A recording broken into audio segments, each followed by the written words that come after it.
Пошли. Все вместе. Какие ваши доказательства? They want you to comply. Cancel culture is about canceling. Кокаином. Up yours. Woke moralists. Up yours.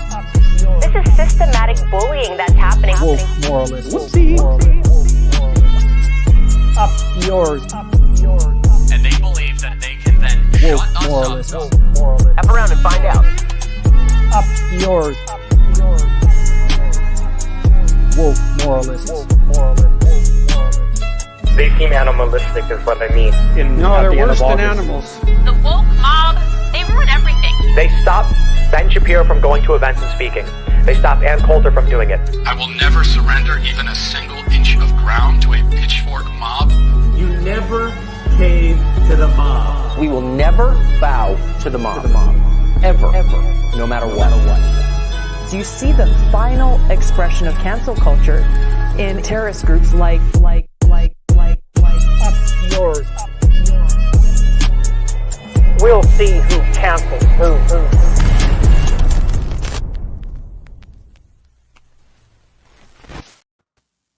Hey, me and Mike have an announcement. Yeah. We have kicked out everyone else from the podcast. It is now the Mike and David, or David and Mike. We got to discuss who goes first. Mike and David. You think Mike and Dave? It could be Yeah. the Mike podcast or the Mavid. Man, I'm still super bright. Holy shit. But yeah. So there was basically a mutiny during our Leftist Mafia board meeting yesterday, and everyone walked. So we are the last two standing. So we're hiring. We whacked them. Is that what it's called? Yeah. I mean, we are a mafia. So the Humanist National. They're all sleeping with the fishes. That's where they are. No, of course. Of course, we're the most dedicated too. So we're here today. Yeah. But Lance is enjoying himself somewhere. He's not here with us. Mm-hmm. Rebecca can't make it this week. She's got family stuff. And Bender is being a father. He has to be a little late because he's doing daddy stuff. How dare he? How dare all of them have a life? How dare us not have one? I know. Oh, well, that's just how it goes sometimes. Yeah. But you know what? It's a great opportunity because the nerds have the show today and we can talk about video games. Bro, I shot a video today for my second channel that I'm not sure if it's good, but it was about finding old memory cards. I found 2 old PS2 memory cards in my parents' house, and I went to see what was on them. And like last time, like the old dates are on them and everything. They haven't been open in like 20 years. I got these ones too, but these are N64 memory cards. You can't look at what's in these unless you have the game, because there is no hub on N64. But some games had memory card support, so I will never know what is on these memory cards, and it's bothering me. But interesting. Just to show you the kind of nerdy shit we're getting into. I think that's really cool though, because like those memory cards, those are memories. Like it's so neat to think about that. Yeah, that's why it was cool to go through some of the old ones and be like, oh my god, this one hasn't been opened since 2003. Like to think about like my life in 2003 and like that I haven't played this game or this at least loaded this save since 2003. Yeah, it was fun to go through some of that old stuff. Yeah, when my dad passed away, I really wanted to bust out the Animal Crossing save file that he had because he put thousands of hours into that. And I'm like, man, I could see like what he did, all of the animals that he talked to, and it was a little. Unfortunately, it was lost, but yeah. Like when you go back to an old Animal Crossing save, it checks the clock on the GameCube, so it knows how long you've been gone. So like, and the town folks will like mention like, oh my god, David, I haven't seen you in 20 years. Yes, there'll be weeds everywhere. I should jump back into my Animal Crossing. That could be a fun video. Jump back into my Animal Crossing save and see what's going on there. Yeah, I still have my Nintendo DS Animal Crossing save, or not my DS, the 3DS. I forgot what the name of the last one was. The 3DS one. Yeah. It was from like 10 years ago, but yeah, it'd be interesting to see. Is that 10 years old? Oh my god. Yeah. Time flies by so quickly. Yeah, Holy crap. yeah. This whole year flew by really quickly, but it was like I think you can agree this was such a good year for games, and we had the same game of the year. For those who don't know, we actually both put up separate top games of 2023 videos, but David's was like so good, and mine I just winged it, and I'm like, oh my god, David is like this is poetry. Holy shit! It made me feel really bad about mine. I winged mine last year because I did it live. So, but by the way, anyone watching wants to see it, youtube.com/David Dole. You see the link right there below me. But the one last year was like an hour long because I did it on Twitch, and it was like I was looking at Notepad, and it was just like it was me just kind of like whatever, saying whatever for an hour. Yeah, this one I wanted to be like, you know what? I want people to actually watch this, so I'm gonna make it like I wrote like little scripts for each one. And I didn't like just directly read them. I kind of like I tried to riff as I was speaking, but I wanted to have like my thoughts out because I tried shooting it without writing anything down first, and like this is just not going well. Like I'm just like I'm mumbling my words. I'm trying to figure out what I want to say. So I had to really sit because I haven't really written about or talked about games professionally for. I mean, I was never really a big professional, but I have a couple articles on IGN from like 10 years ago.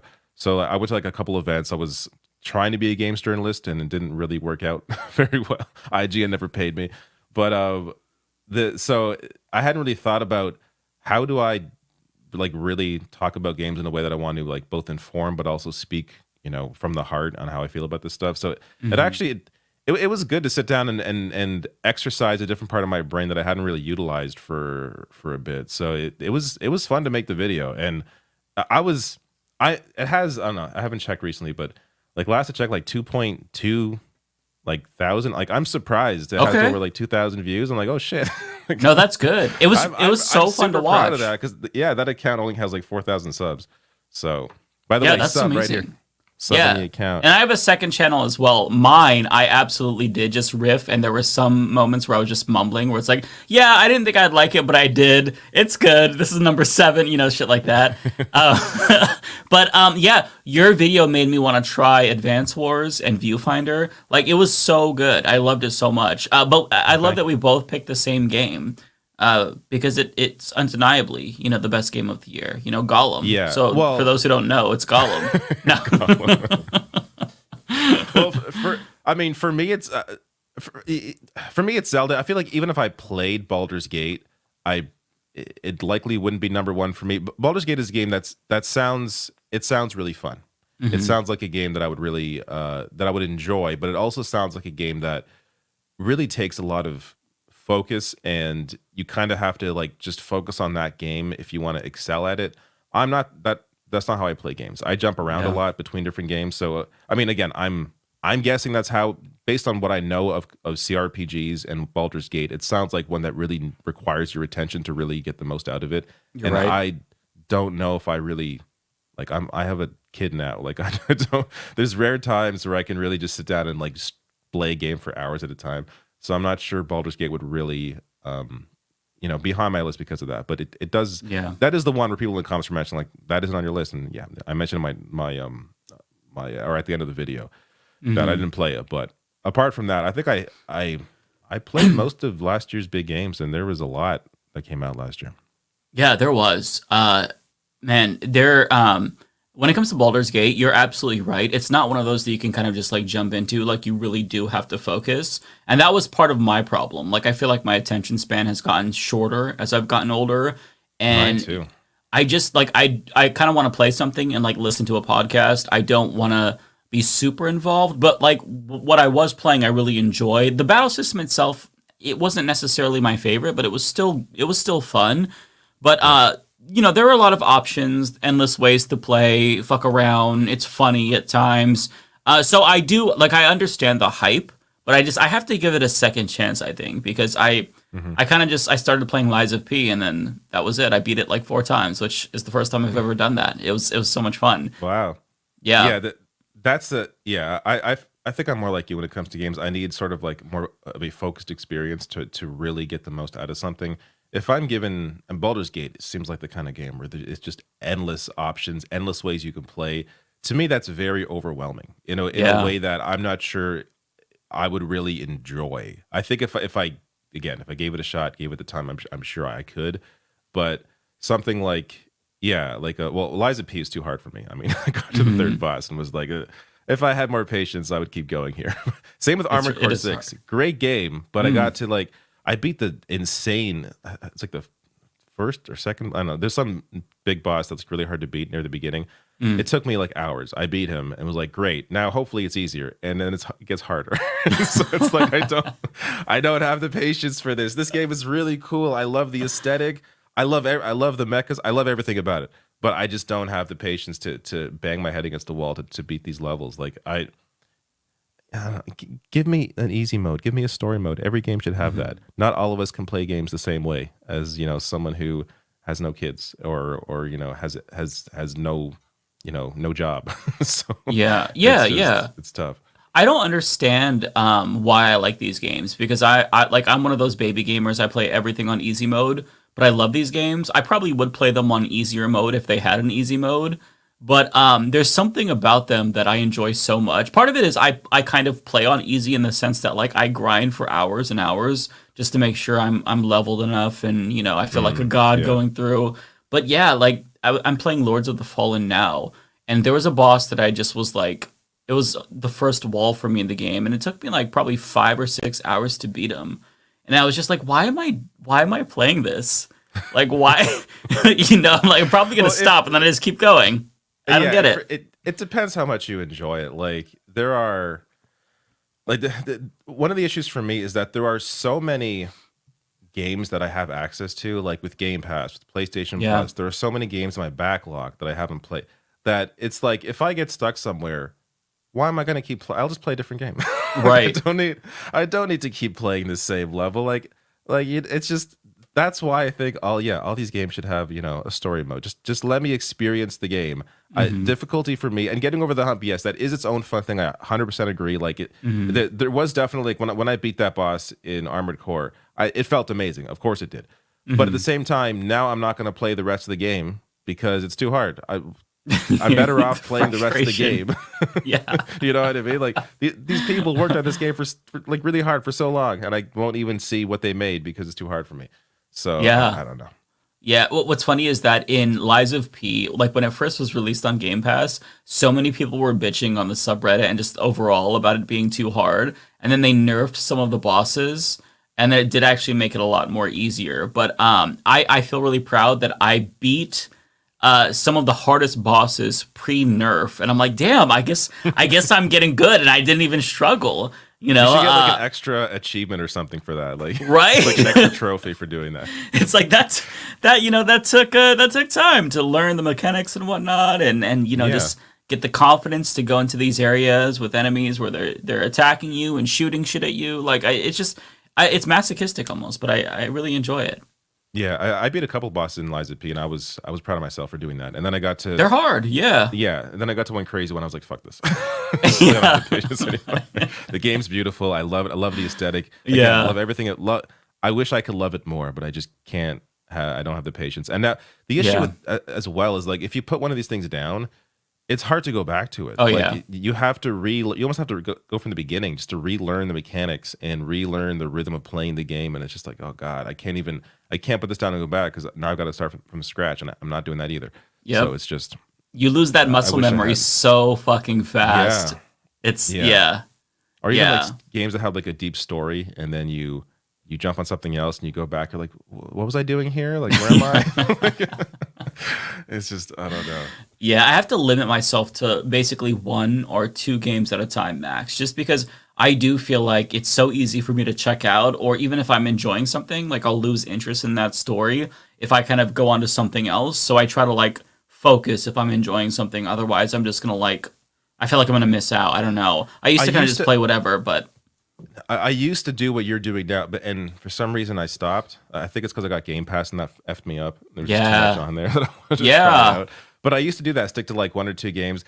The other thing now is that there's actually some multiplayer games I'm playing and enjoying, or at least one. The Finals. Have you heard of the Finals? I've heard of it. Yeah, I've never played it though. It's former developers of Battlefield, and it's team based. It's like 3v3v3. And the whole point is it's kind of in this like Las Vegas kind of setting. You're like in a game show, but it's a first person shooter. And the idea is you want to get this big box of money and extract it. So you grab the box and you go into this area where you extract it.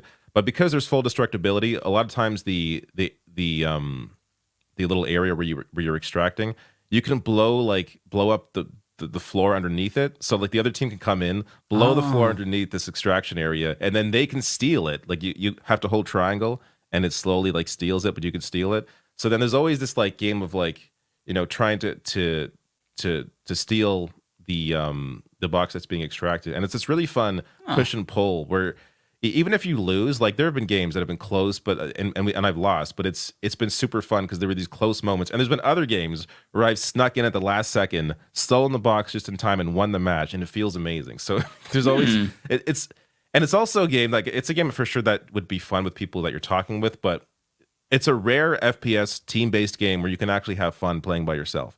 So that's what I've been doing largely, and it's been a great time. So yeah, that's been taking up my time as well. And I don't normally get stuck into too many, multiplayer games, but that's one that's definitely gotten my attention recently. Okay, nice. I'm curious because we haven't really talked about this. What do you have any like top books or movies for 2023? Books. I don't look forward to books, so no. Oh, you mean of last year? Yeah. Yeah, I'm more in audiobooks now. So I began listening to. I haven't finished it, but Naomi Klein's book. Okay. Doppelganger. It's how do I explain this book? It's the way she intros it is really interesting. It's initially she starts out discussing how she gets mistaken a lot for Naomi Wolf, who's like some who Naomi Wolf is. She's I guess she used to be sort of not progressive, but she was critical of Bush, and then she turned basically like she's right wing. But so she uses that as a jumping off point to discuss this, what she calls the mirror world, where there's these weird connections between what people think is real versus what isn't real, and how do we tell what is real and versus what isn't real. It's sort of different for what Naomi Klein writes. And yeah, I was enjoying it. I got to get back to it, but that's one book that I would definitely check out. In terms of movies, I don't know. You tell me yours, and I'll try to remember what I watched. Oh man, mine is embarrassing, but I'm gonna say my favorite was the Mario movie because that's the one that made me feel like a kid again. I don't have a great or a refined palate when it comes to movies, but like I really liked it. Aside from like at the like tail end of the year, I did see Godzilla -1 in theaters. That was really, really cool. That was like the best Godzilla movie I think I've ever seen. It's basically like a World War II one. Yeah, it's really good. But like I watched a shit ton of movies over winter break, and a lot of them were dog shit. One of them that I watched that was like perplexing to me was called Asteroid City, and it's apparently a really popular movie. Wes Anderson is the director or producer or some shit. This movie is so fucking stupid. Like it was interesting looking because it has a lot of great actors and actresses, like all A-listers, has really great cinematography, but like there's literally no plot.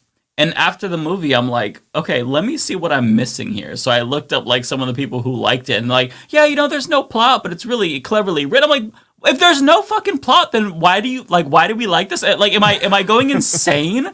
Why is it good? Like, what the fuck is going on? And like, there were some moments in the beginning. Experimental. It's brilliant. Yeah, you know what it is? It's one of those like artsy fartsy liberal ass fucking movies. And like the writing in the beginning was like, okay, these are some really interesting characters. Like, I'm really fascinated to see where this is gonna go. And nothing happens. So I'm like, what the what is? It's a slice of life. I could write a movie better than that, and I don't know how to write for shit. But yeah, that was offensive to me, honestly. That one stuck out to me because it was so stupid. I mean, the only movie I saw in theaters last year was Oppenheimer, so I guess that's my movie. Oh, I really enjoyed it, and that was good. That was the only 3-hour movie, 3+ hours. It's like 3.5 hours, like 3:45. Yeah. Was crazy, whatever it was. But it was the only one where I didn't feel like it was 3 hours. Like the time for me, it was honestly the only, like, I hate long movies. Like 90 minutes should be, I think, like a limit. It should be like legally they should not. Legally they should not make movies longer than 90 minutes. But no, I was sitting there. I was in it. Like it was really good. Yeah. And yes, I understand. Yes, there's criticism. People have. We get it. Yes, it isn't perfect in terms of some of this way it explains it. We get. Yes, as a movie, I really enjoyed the movie. So, yeah, and that director generally. I mean, I love everything he does. Yeah, I agree. I just want to respond to somebody who misheard me or is maybe playing the game with me here. Did he say Naomi Klein is right wing? No, I said Naomi Wolf. And the whole point of what I was discussing is that Naomi Klein gets mistaken for Naomi Wolf. But maybe you're playing 4D chess there, and you were making that joke that I didn't realize you were making a joke. But in case you weren't making a joke, no, Naomi Wolf is who we're talking about. Oh, somebody brought up the Spider-Man movie last year, Across the Spider. I forgot about that. That's probably one of my favorites. That was really good. I got something to admit. I haven't seen either one. Oh, they're actually really good. I hear it's really good. I actually began to watch the first one, and I, for some reason, something happened. Like I was distracted. Like maybe a baby was crying. Maybe that's what happened. It happens. Yeah, it happened. So I never got back to it. But yeah, it looks. Here's the thing with. Here's my comment. Let's get back to my list for a second here. Marvel, Spider-Man. I'm sure it's a great movie. I'm sure I would love the movies. I'm just a little burned out on comic book stuff. And I feel like there are so many talented people in this world that are making fantastic art, but it's with Marvel or it's with like comic book shit. I want I don't know. I want in my game of the year list, I discussed Spider-Man 2. It's a fantastic game. I love Spider-Man 2. Great game. But I also want to see Insomniac do something else. I grew up with Insomniac making Ratchet and Clank, and to be fair, they have a Ratchet and Clank game on PS5. It's great, but Ratchet and Clank, Resistance, they have some other games that are in their history. Disruptor's their first game on PS1, but they have a history of making original IP. I want to see what else they could do that isn't Marvel. And they got Wolverine coming up, the leak came out from Insomniac, and it's all Marvel. It's all Marvel. Yeah. No, I hadn't thought about that. Please work on something else. Yeah, no, your comment was correct. I had not thought about that, but I'm like, oh yeah, that's a great point actually. Like Insomniac is incredible. They shouldn't be stuck to Marvel. I mean, they're making good games still, and I'll play them. They're making great games, but I want to see those great. And look, it comes down to money, right? Marvel sells, Spider-Man sells, so that's what they're going to make. But it's just, I think they would also have a lot of success making something completely fresh. Even Ratchet and Clank, they were stuck on that for a while. Just even don't do that again. Do something else, something experiment. New. And experiment. I love when it comes to a game like Viewfinder, where it's just experimental out of the blue. You didn't see it coming. It's a first person puzzle game where you take pictures and and you place what you took a picture of in the real world. It's really hard to understand unless you see a video of it. But it's so fresh and unique and different. I love coming across games like that where it's something I did not expect and it's completely out of the blue, and it makes you see something that you never even thought someone would make, and that's the kind of stuff I want to see more of. Unfortunately, a lot of that stuff it's hard to sell. Viewfinder, I'm sure didn't sell all that great. It's small indie game, but I don't know. I want to see more creative things, but that's where we are. No, that's yeah. You made me want to play it for sure, so I'll have to check those out. Because after I finish Lords of the Fallen, I'll probably be in a bit of a slump with games. But yeah, Advance Wars. Have you played Alan Wake 2? Yes. Okay. I thought it was really good. Yeah, I thought it was great. Alan Wake 2. I love the musical segment for some reason. Oh my god, it's crazy. Why do I love this? It's the best thing ever. I hate musicals, but I love that. That was a game where it's okay, these guys, this is a bigger budget title. They took some real risks here. Even though it is a sequel to Alan Wake, it doesn't even need, that property necessarily, except for the fact that it continues the story. But it's such a different game from the original game. It's really good. But yeah, I did what you did. I just watched a recap video of Alan Wake 1 because I played it and I don't remember anything from it. I don't think I even understand what was going on when I played it the first time. It was really fun. It's very convoluted. It is. And then even 2 is you're like, what? Wait, what's going on here? Yeah, it's but it explains itself a little better, and even still, it's a game where you kind of want to go back, after you beat it, to kind of look up theories and what people are saying about it, and And like I read a bit about the story after I beat it, and it made me make some connections that I didn't realize when I was playing it. So yeah, like, I enjoy stuff like that where as long as you can still enjoy it and understand enough while you're playing it, then it's good. The movie equivalent of that is like or I should say the movie equivalent that went wrong that is like that is Tenet, which is the one Christopher Nolan film. I'm not sure. Have you seen Tenet? I seen that. Yeah, it was not great. No, that was the one Nolan film that I really did not like, and he got way too convoluted with that. Like it was too obtuse. It was ridiculous. Like I went back. So after I finished that movie, I'm like, what the hell? What happened? So it's one that deals with, in case no one in the chat watched it. It deals with like reversing time and this kind of time travel, but there isn't. Like there are scenes that play out, but they're playing out in the movie. They're playing out in reverse, and it's so like that concept alone is confusing. Let alone all the layers on top of it. Yeah, but I had to go and watch a recap or an explainer video of that. Same. And after watching that, I was like, oh, well, this movie is brilliant. Too bad there is no way anybody would have understood this while watching it. Like it's a movie where you need like you need like an explainer. You need a whole book to explain what you just watched to really enjoy what you just saw, because there's no way anyone could watch that movie the first time and get it. Unlike Inception, great movie. That's a movie where it is like it can be confusing at times, but that's one where I think most people can grasp most of what was happening while they were watching it. Tenet is just the opposite. It's just all over the place and bizarre. Well, and to make matters worse, like you couldn't hear what the fuck they were saying because the music was so goddamn loud. And I'm like, am I crazy, or like, do you have to put on subtitles to hear what they're saying? Like, they should be screaming now. I use subtitles generally now. I think maybe I'm just like an old man, but I usually put subtitles on. Often it's because I'm like washing dishes or something, so I need to. There's going to be or like a baby's going to, or my toddler's going to scream at some point. So I need to at least see what the hell is someone what they're saying if I'm missing the audio. But yeah, that also may be a problem. Yeah, I don't know. I just find this generally being an issue where it's just like, especially at night, because I want the TV low. Right. Is like the voices are like, hi, what's going on? And then the music like, brrr. Yeah, blown the fuck away. The sound, or like the explosions, like, oh my God. So yeah, you have to sit with your remote right there so you don't get blown away. Like, it's so frustrating. I think some TVs or I guess Blu-ray players, if you use those, I think some of them have like a nighttime mode that kind of tries to normalize all the audio. Oh. But I don't know if mine has that. It needs it. I haven't used that. Especially with like older. I forgot what I was. Oh, I think I was watching Die Hard because I never saw that, so I watched it over the holidays. Great movie. I'm pretty sure that one was one where the sound was completely fucked up, where you had to have it really loud to hear them. But then the music started, and then it just blew you away. I'm like, oh my God, this is insufferable. Good movie, but Jesus Christ, like I'm having to babysit the fucking remote. Yeah, you have to have your hand on it the entire time. Yeah.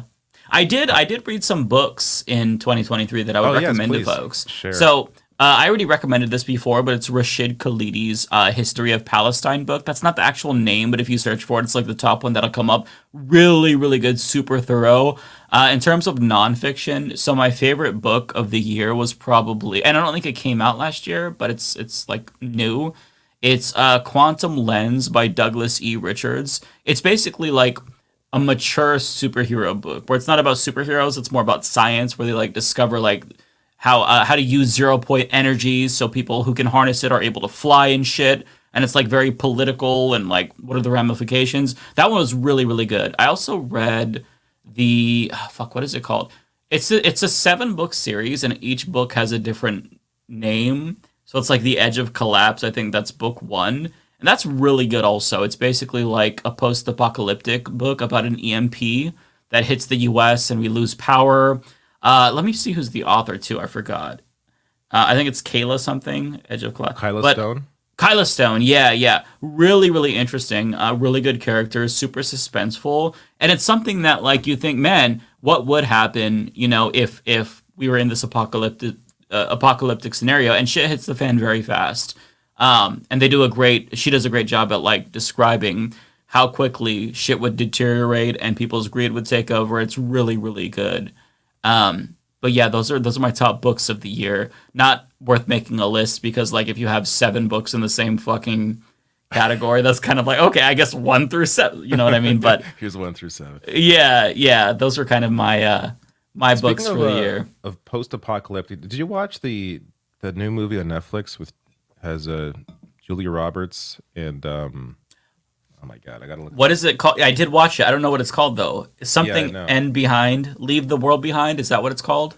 I'm looking up her name so I'll see her IMDb. Something like that. Yeah, Leave the World Behind. You're right. Oh, okay. Yeah. I did watch that. What did you think? I'm curious. I enjoyed it. I thought it was like a solid 7 out of 10. Yeah. It didn't blow me away, but it kept me going. Like I was sticking with it. There's a lot of quick. It felt quick. Like the scenes were quick. Like, it didn't really stay in the same place too long, which I enjoyed. And I didn't really know what the hell was like. I like that there was enough mystery there, while at the same time it was still grounded. It wasn't like Aliens, you know what I mean? Like it wasn't completely crazy. So I thought it was pretty good. What are your thoughts? I agree with you. I think it was probably 7, maybe 6.5.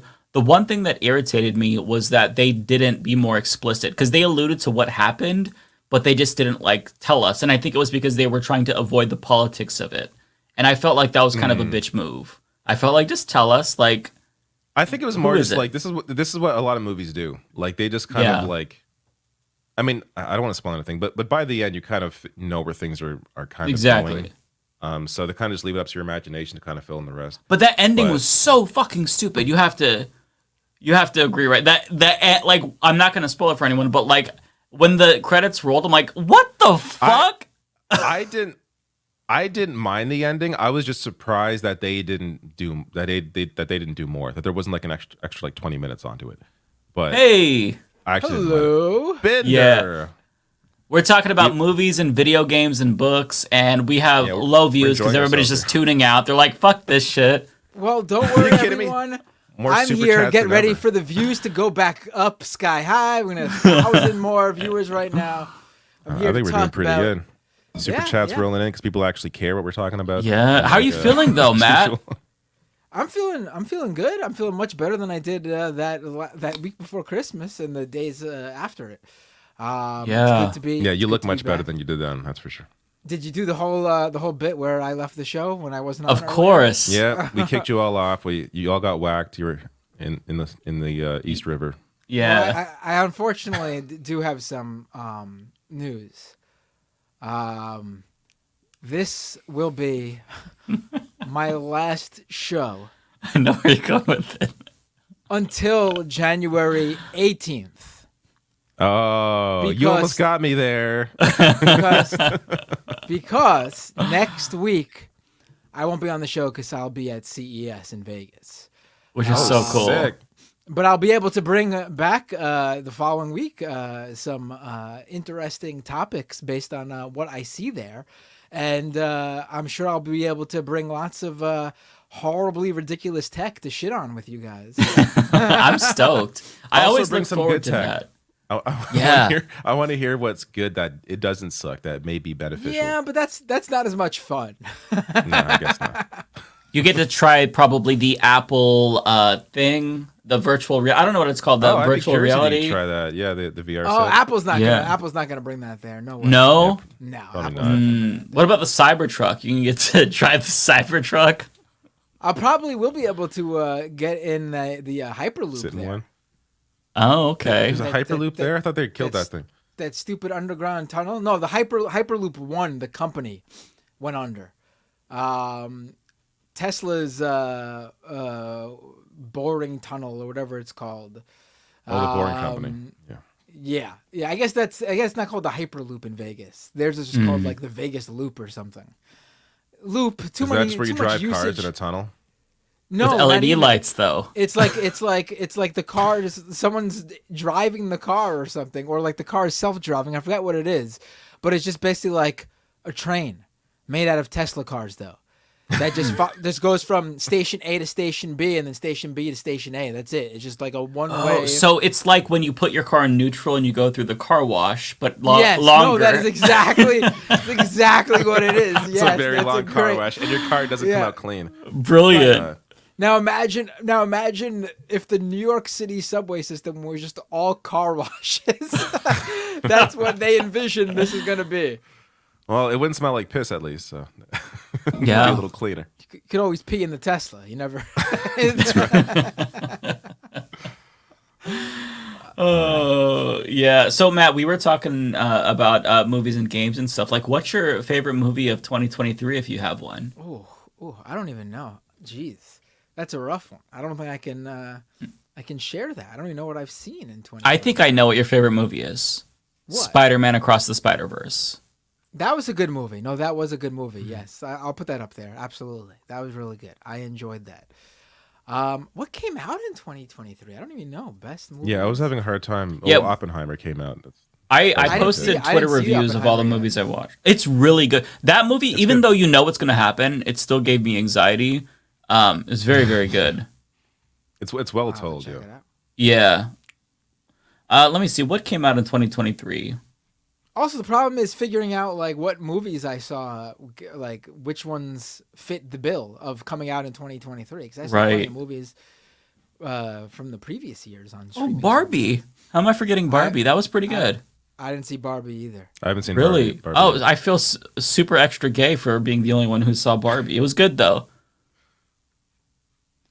I keep meaning, like, there are always movies that put up like, oh, I'll check this out. They go on the list, and I just never watch them. Yeah, I have a whole file in my phone of just like movies that I want to watch so I don't forget. Because I'm always looking for shit to watch, but then I forget. I did watch, I watched more movies than what I reviewed on Twitter. I also watched They Cloned Tyrone, which is fucking incredible. That was a good movie. That was so good. Yeah. Good. What's it called? They Cloned Tyrone. It's on Netflix. It is amazing. Okay. Jamie Foxx's character is just amazing. Like, the whole movie is really good. I won't tell you anything about it because I went into it not really knowing, just expecting cloning, and it was so good. Yeah, it was so good. I also watched The Killers with Michael Fassbender, or The Killer, not The Killers, plural, but it was pretty good. I feel like I'm more of like a TV guy just generally. Like, even though last year I can't even think of much I watched, but I know True Detective season 4. I hear it's really good. Jodie Foster's in it. Okay. You and I did like, even though I've seen people that weren't such big fans, it was that new Netflix movie, Leave the World Behind. I enjoyed that. Yeah, we just talked about that. Yeah, that was not bad. I enjoyed it. So I'm on this article from Men's Health. It's the 45 best movies of 2023. I don't know why Men's Health is the first thing that came up, but they literally included Asteroid City in here. Like, am I fucking being pranked? Let me see what they read about it. As a big Wes Anderson fan, and I don't know, like, I've never seen his Mike, is your microphone giving some sort of weird feedback? I don't know. I hear this like buzz when you're talking. Yeah, when you talk, there's a bit there. Sometimes you hear it too. Let me see. But you have a noise gate on, so it turns off when you're not talking. Let me try. I'll do automatically adjust mic volume. See if that makes a difference. Hopefully that it just goes lower. While you do that, I just want to point out that when I jumped on this episode, we were at a total across the channels of around 800 viewers. Since I've been on, nearly 200 more people have logged in to watch this show. So just want to, Do you want to do the division on that? Because it sounds like a lot more people came from me and Mike. Well, there was already the 200 people on my channel before I even got on. Oh, and now there's 324 people on my channel. It's just because they're all late to the party. That's all. And if you look at the break, they didn't realize. If you look at now we hit 1,000 viewers across the channels. If you look at the breakdown of the channels, what the hell? What's going on here? If you look, it's the Matt Binder effect. If you look at the breakdown of the channels, did you tweet about it? Maybe that's why. I did not. No, it's just people just. It's just a natural. The quality of the episode just naturally is. People just somehow knew you all of a sudden appeared on the show, and then they joined. I actually have not posted. I've barely posted on Twitter since my kids have been off because I was like, you know what? I'm just going to take like a social media break. I'm not saying I stayed away. I logged in every now and then just to see what's going on. I liked a few tweets, but nothing crazy. I've barely been on. I got to end that obviously because, that's where because your mental health is getting too good, so you got to bring it back down. Too good, right? Too good. Also, I need to promote myself to make money. But it's been a nice couple of nice 2 weeks to barely be on social media. Absolutely. Now that you say that, I did notice, or I did now realize that I have not seen you on there for a bit. It's the Mike Twitter and David generally though, it's just like anymore. It's past 6 p.m. Yellow butterflies. It's the Mike and David aren't talking about games anymore, and it's past 6 p.m. effect. Well, it's past 9 over here. Yeah. Oh, I wish it was just past 6 p.m. Shit. Yeah. Now you acknowledged it, and the views are dropping. We're under 1,000 again. Oh no, Bender froze. Is the freezing still a thing? Now he's back. There we go. He froze for a second there. For like 5 seconds. That's weird. Well, what I said was, if I was on the West Coast, I couldn't do this show because my kids would still be awake for the next 2.5 hours, and that would not be. Actually, you're right. You're right. I couldn't do it either. So it's probably. I mean, I could probably start at 8, but it's not harder for you, I'm sure. But yeah, as my kid gets older, he's going. But the East Coast audience would have to log in to watch us at midnight, and that's asking too much. That's asking too much. No. Yeah, that's a bit late. Am I still buzzing? Because I turned on echo cancellation, and I don't know if it sounds better. Okay. It sounds better for sure. Yeah. Yeah, I don't hear it anymore. Yeah, I don't hear it. Okay, that did the trick then. I gotta say, I was so happy when David said he heard it too, because I was like, I guess I need to buy new AirPods. It's something's wrong with my headphones. That your earphones apparently just hate Mike. Yeah, right. When he's talking, it's buzzing. You never know when something goes wrong or why something goes wrong, but you just fuck with the settings and hope that everything is copacetic. So it's weird. Today I was trying to get my I have this really old capture, not a capture card, but a capture device for RCA plugins and component input, and I don't think it's been supported for 10 years. But it's the only thing I have that I can get my PS2 and my GameCube to go on my computer, and it was. It was not working, and I was banging my head against the wall, and then it was one setting I had to change in the software, and it worked. I was like, "Holy shit, yes!" It's a great feeling.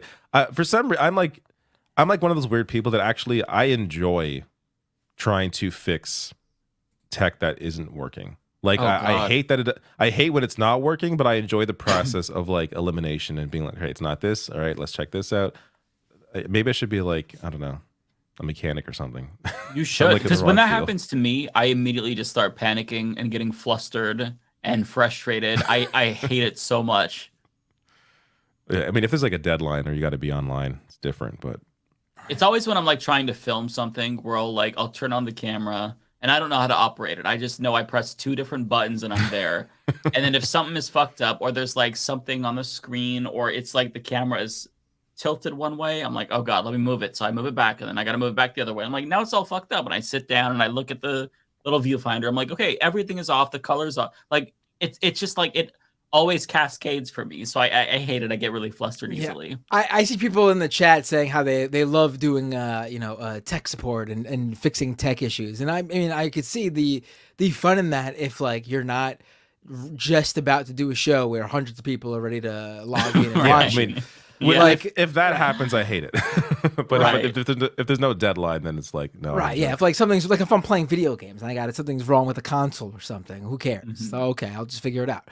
But if I'm just about to go live, which is of course when the tech problems always happen, you're just about to go live and one of the lights aren't going on, or the camera connection's not going through, or your mic won't pick up your computer won't pick up the right mic or whatever, then it's really annoying. It's really annoying. Yeah, because there's pressure. You have time, you have a certain amount of time to fix it, and then it just adds to it. Although I will say that with video game stuff, I do get flustered. Not really flustered, but frustrated with that really quickly. My TV that I play video games on, so every once in a while the power cable in the back, I don't know if it gets loose, but you have it the whole screen will be really dark. So I have to unplug the power cable from the back, plug it back in, and then the TV doesn't want to turn on after I do that, but that's the only way to fix it. And I'll it'll be a long day. I'll sit down and just want to play some fucking games, and then that happens and I gotta get up and unplug the TV. Ruin the whole mood. Yeah, it's like, no, I don't even want to play. I've been fucking with this for 20 minutes. Off, on. It's still not working. I guess I'm done. Like, right. I just saw this comment. My first time watching the Leftist Mafia. Did they just talk about video games and Marvel the whole time? Any politics? No, this is the show. This is the show. Yeah, we just get on. You might. I'm sorry if the name of the show strayed you wrong, but this is actually just a show where people who are left-handed talk about movies and video games. This is not a political show at all. Yes, this is about this is why we've killed off all the right-handed hosts that we've had. It's only the left-handed ones left. Right. This is the modern day version of Ned Flanders' store. It's That's actually a really good idea for a podcast. I'm not gonna lie. At least for the basis for a podcast. Yeah.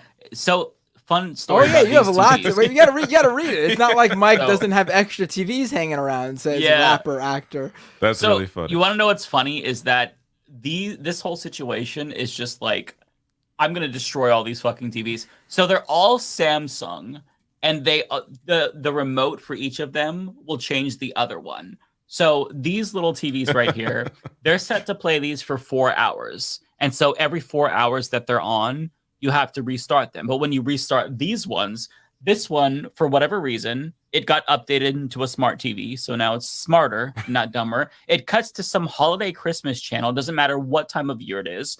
And then when you change it back to HDMI, which is what is like just my computer screen, then it goes black. So then you have to change that back. And if you use the remote, then these ones will turn. It's such a clusterfuck. Why do I have this as like a background? Like, I'm just too lazy to change it, but it's so ridiculous. God. The energy consumption on that must be insane. They just run all the screens around Mike. Oh wait, you mean they're on when you say 4 hours a day, even if you're not shooting anything? He goes to bed, leaves them on. No. So what I'll do is like I'll set it up. I'll shoot a video, and if I'm doing like a second video, or if I'm doing Leftist Mafia, I'll just leave it on to come back later. Right. So like I don't leave them on. Just well, you don't have to leave it on for Leftist Mafia. I mean, as you can tell from David and my background, we put very little thought into our background for Leftist Mafia. Hey, I put thought into this shelf here. I got a couple controllers and some games. Those are my 3DS games right there. I do like that. Yeah. Can't you read the titles on them? Yeah, if these go out, then it feels weird to me. Like it's the whole ambiance is thrown off if it's not on. Yeah. So I have to. Have it would probably help you not being blown out, or maybe it would make it worse because then. Yeah, I think I just have to turn down the lights a little bit. I don't have like a setting. I just kind of like crank the knob, and sometimes it's too little, too much. I feel bad now your set because is pro, though. I feel bad with my joke about the Leftist Mafia now because people in the chat who are left-handed feel like they found their brethren. And they're like, oh, I'm left-handed too. I didn't know they were left-handed. Where I'm not. It was a joke. I'm not left-handed either. Yeah, I mean, honestly, I've been living a lie for 55 episodes. What is it called? It's too dark.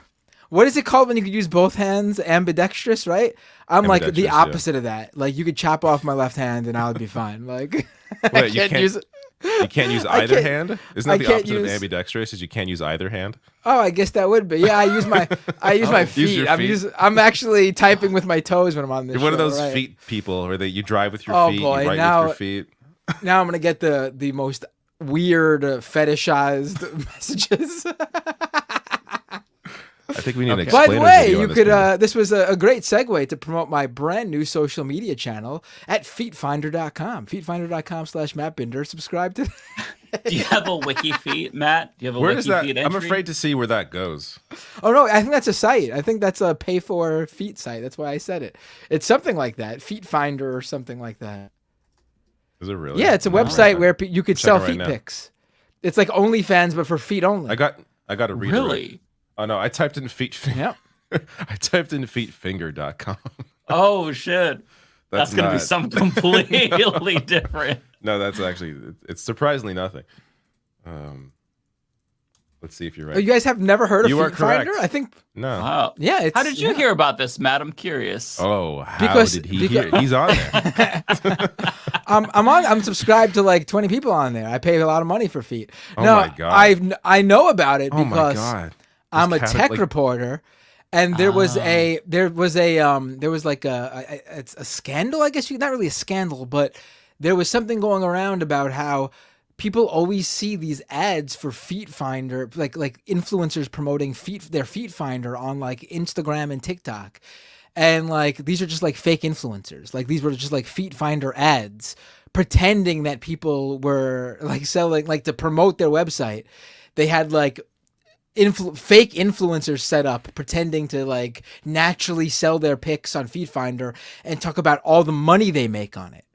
It was like, so models would see those ads and be like, oh, I could be making money instead of doing OnlyFans, doing Feet Finder, to get them to sign up. Like it wasn't even ads directed at like the consumer to buy the feet pics. It was ads set up to convince potential models to sign up for the site by pretending that they can make tons of money. I mean, I'm sure some people make tons of money on there, but not as many as the social media channels want you to know. I just got to mention, one of the categories on here is socks. Some people, they like feet, but not too much. You got to have the socks on. They like to be teased a little bit. I honestly don't showing too much.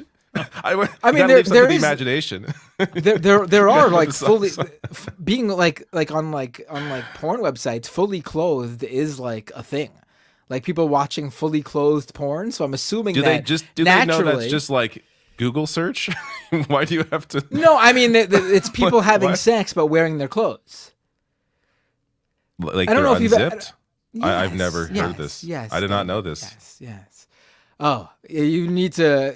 If you're on the internet, you should know this stuff. I personally do not have any of these fetishes. Later.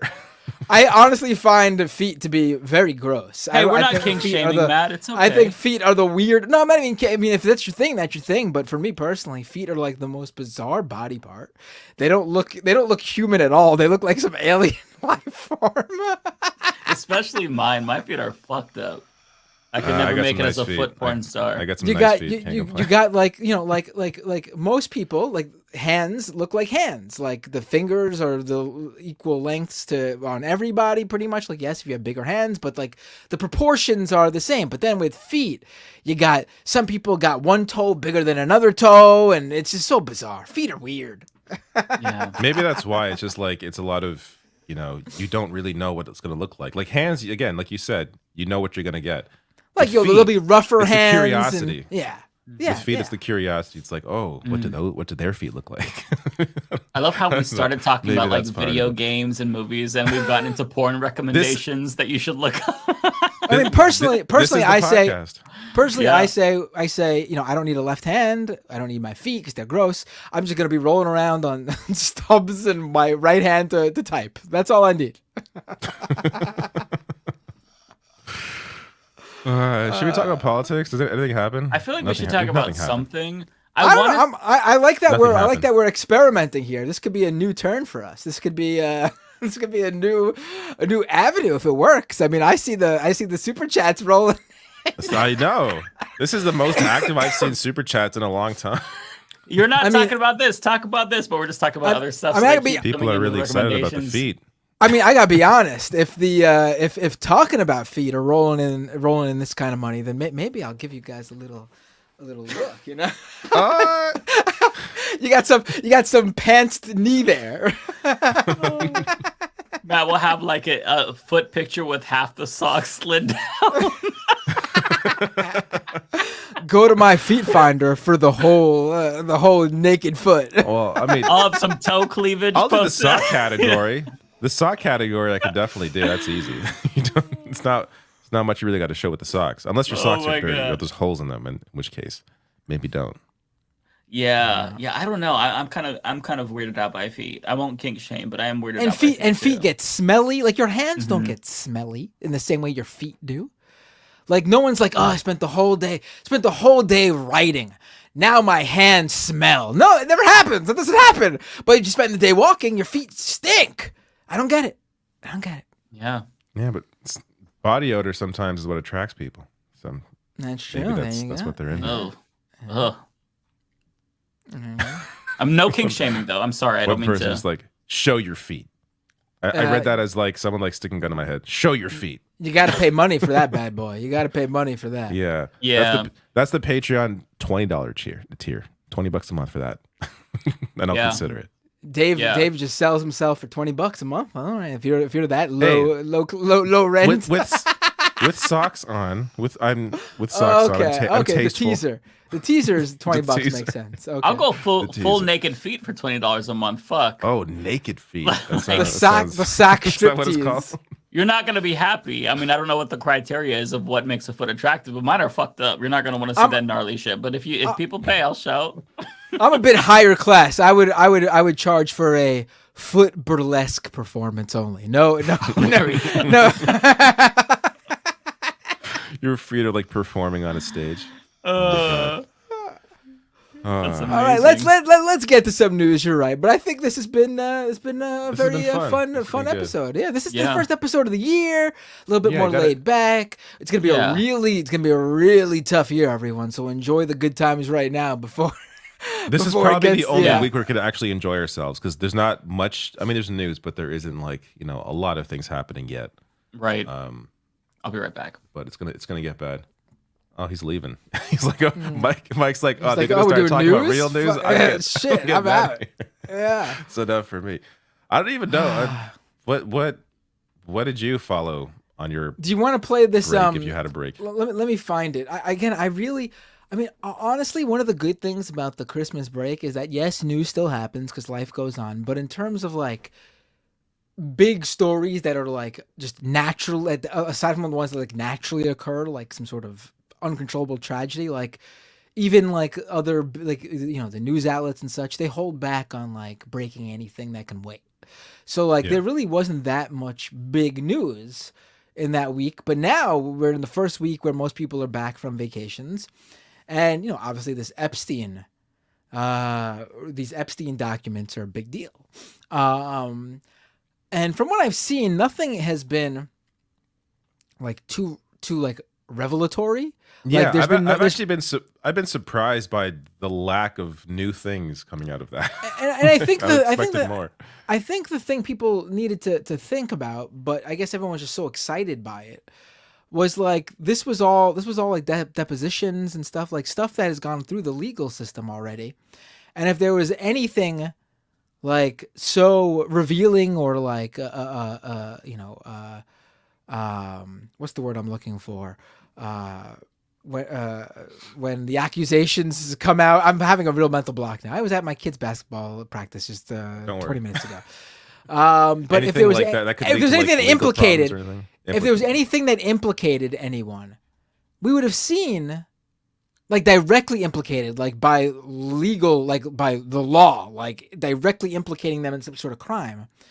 Then we would have known about it because there would have been a case that would have been made. So this is all just details about like extra details, like more detailed sort of experiences from some of the victims and those who were interviewed for the depositions. Just more details from them from about people we already knew were associated with Epstein in some way. Now, it's important to not get conspiratorial here because the Epstein stuff is like a conspiracy theorists' Disney World. They love it, and they think every name that comes up means they were on Epstein Island, raping underage girls. But that's the thing. Like this is just like in some of the stuff, Epstein is just rattling off to the people who were interviewed for the deposition, just rattling off like names, like to try to like show that he's a big shot.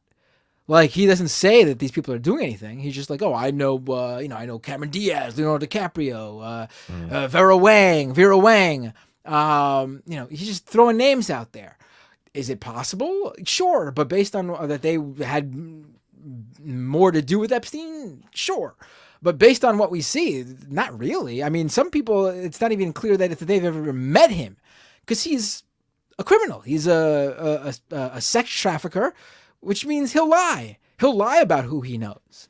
Now, obviously, there are people who we do know had associations with him, like Bill Clinton, like Donald Trump, like Prince Andrew, and Noam Chomsky, who's admitted that. That's the saddest. I will say the Noam Chomsky thing is extra funny because his way of getting out of any implications that the Epstein Association would have was him basically saying, I only used Epstein to hang out with Woody Allen, excuse you. I know, it's so bad. Which is pretty incredible. God. And like his exact phrase was like, I didn't know you need to know when I hang out with a great artist, talking about Woody Allen. Very weird. So bad. Yeah. Very weird. Yeah. But the Stephen Hawking one was the only one that really I didn't. Was that out already about Stephen Hawking? That yes, people knew about Stephen Hawking. Oh, okay, I didn't know that. There is this weird text or email from Epstein to Virginia Goof. I'm not sure how to say her last name. One of the most visible of the victims. She's really been out there to. She was one of the ones who like testified and has been out there openly, letting people know what she went through. She apparently, or someone received an email from Epstein saying when she was gonna, back in 2015 or something, where he was worried she was gonna come out or something, and accuse him of things, and he was looking for friends of hers who'd be willing to like say something to defend him or whatever, or something of that nature. But in that email, he brings up Stephen Hawking's orgy or something like that. Very weird. I don't know what to make of it. I mean, I don't know. Who knows? Who knows? Honestly. Yeah, that one I was like, I didn't know about this. This is really weird and gross. But what about the Alan Dershowitz thing? Because I don't know what to believe online. I don't want to look through the files myself. But he said he got a massage. Wasn't there something about him having sex with an underage girl? Oh, Matt froze the worst. Uh-oh. It'll be 5 seconds. You're frozen. Frozen? Can you hear me? There we go. You're back now. Okay, I don't know what happened there. Okay. It's always 5 seconds and you're back. I don't know why that happens. I can see that because the problem is I'm on Wi-Fi. I really need to get a wired connection here, but I'm so far from where the what was I saying? Oh yeah. Okay. So Prince Andrew and Alan Dershowitz are, it's possible more, but those are the two I've seen, where the people who were interviewed who were deposed specifically say that they were asked numerous times to have sex with them. So I mean, I again, it's alleged, I guess, until we I guess, but personally, I think those two are pretty clearly, and they were two who had it was more than just like hanging out with Epstein at like public functions. Right. They were guests at his home even when he wasn't there, but of course the girls were there. Very very hard for them to argue that it was just like, like some people come out and argue that they didn't know, which I can say you can argue you didn't know. I'm not saying it means you didn't know, but you could argue you didn't know if your associations with Epstein ended prior to him going to jail in Florida for the sex crimes he went to jail for, which were much lower than the ones that he was later implicated on. But once he's in jail in Florida for trafficking, then I mean, and he comes out, and then you have people associating with him still, knowing he's a sex offender. I mean, then you really can't argue. You can't even feign ignorance. You knew. You knew at the very least what this guy was capable of, if not outright taking part in it. Or if not taking part in it, looking the other way so you can get money out of him. Yeah. Yeah, it's all very gross and creepy. Yeah. And I feel like somebody put up a really good tweet that said, like, for the unity of the country, jail Bill Clinton and Donald Trump in the same cell over the Epstein stuff, and that would bring the country together. And I agree. I wanted you guys to play this video. Have you seen this? The Alan Dershowitz defense. Oh my God. Where he brings up Hamas. Yeah, it's so good. Have you seen it, David? No, I didn't. I only read Pull the this up. transcript. I didn't Let's see watch the actual video. Let's watch this video because it is amazing. We watched it on the Majority Report earlier today. It was, really, what I don't even know how to. I'm at a loss for words. I'm honestly at a loss for words. Let's play this clip. Now, the one point I do want to make is that I understand all the feminist groups and the radicals who think this is the worst thing in the world, that anybody ever had any contact with Jeffrey Epstein. Where are all those radical feminists when it comes to the Hamas rapes of young Jewish girls, sexual abuse, beheadings? They are quiet. They are silent. The incredible hypocrisy of the Me Too movement. Me Too, except if you're a Jew. And I want to have a list of all the radical feminists who are pushing hard, and I understand that, to get all these names revealed. And I want to know how many of them have ever actually condemned Hamas for the rapes that we now know occurred and the murders that occurred. How many have been silent, and how many, like the National Lawyers Guild, have actually approved of what Hamas did? So let's put this in context. I'm thrilled that all these papers have come out. I urged them. I went to court. I asked for everything to come out because I knew that I had done nothing wrong and the papers would exculpate me. What I only worry about is that maybe the judges withheld certain documents.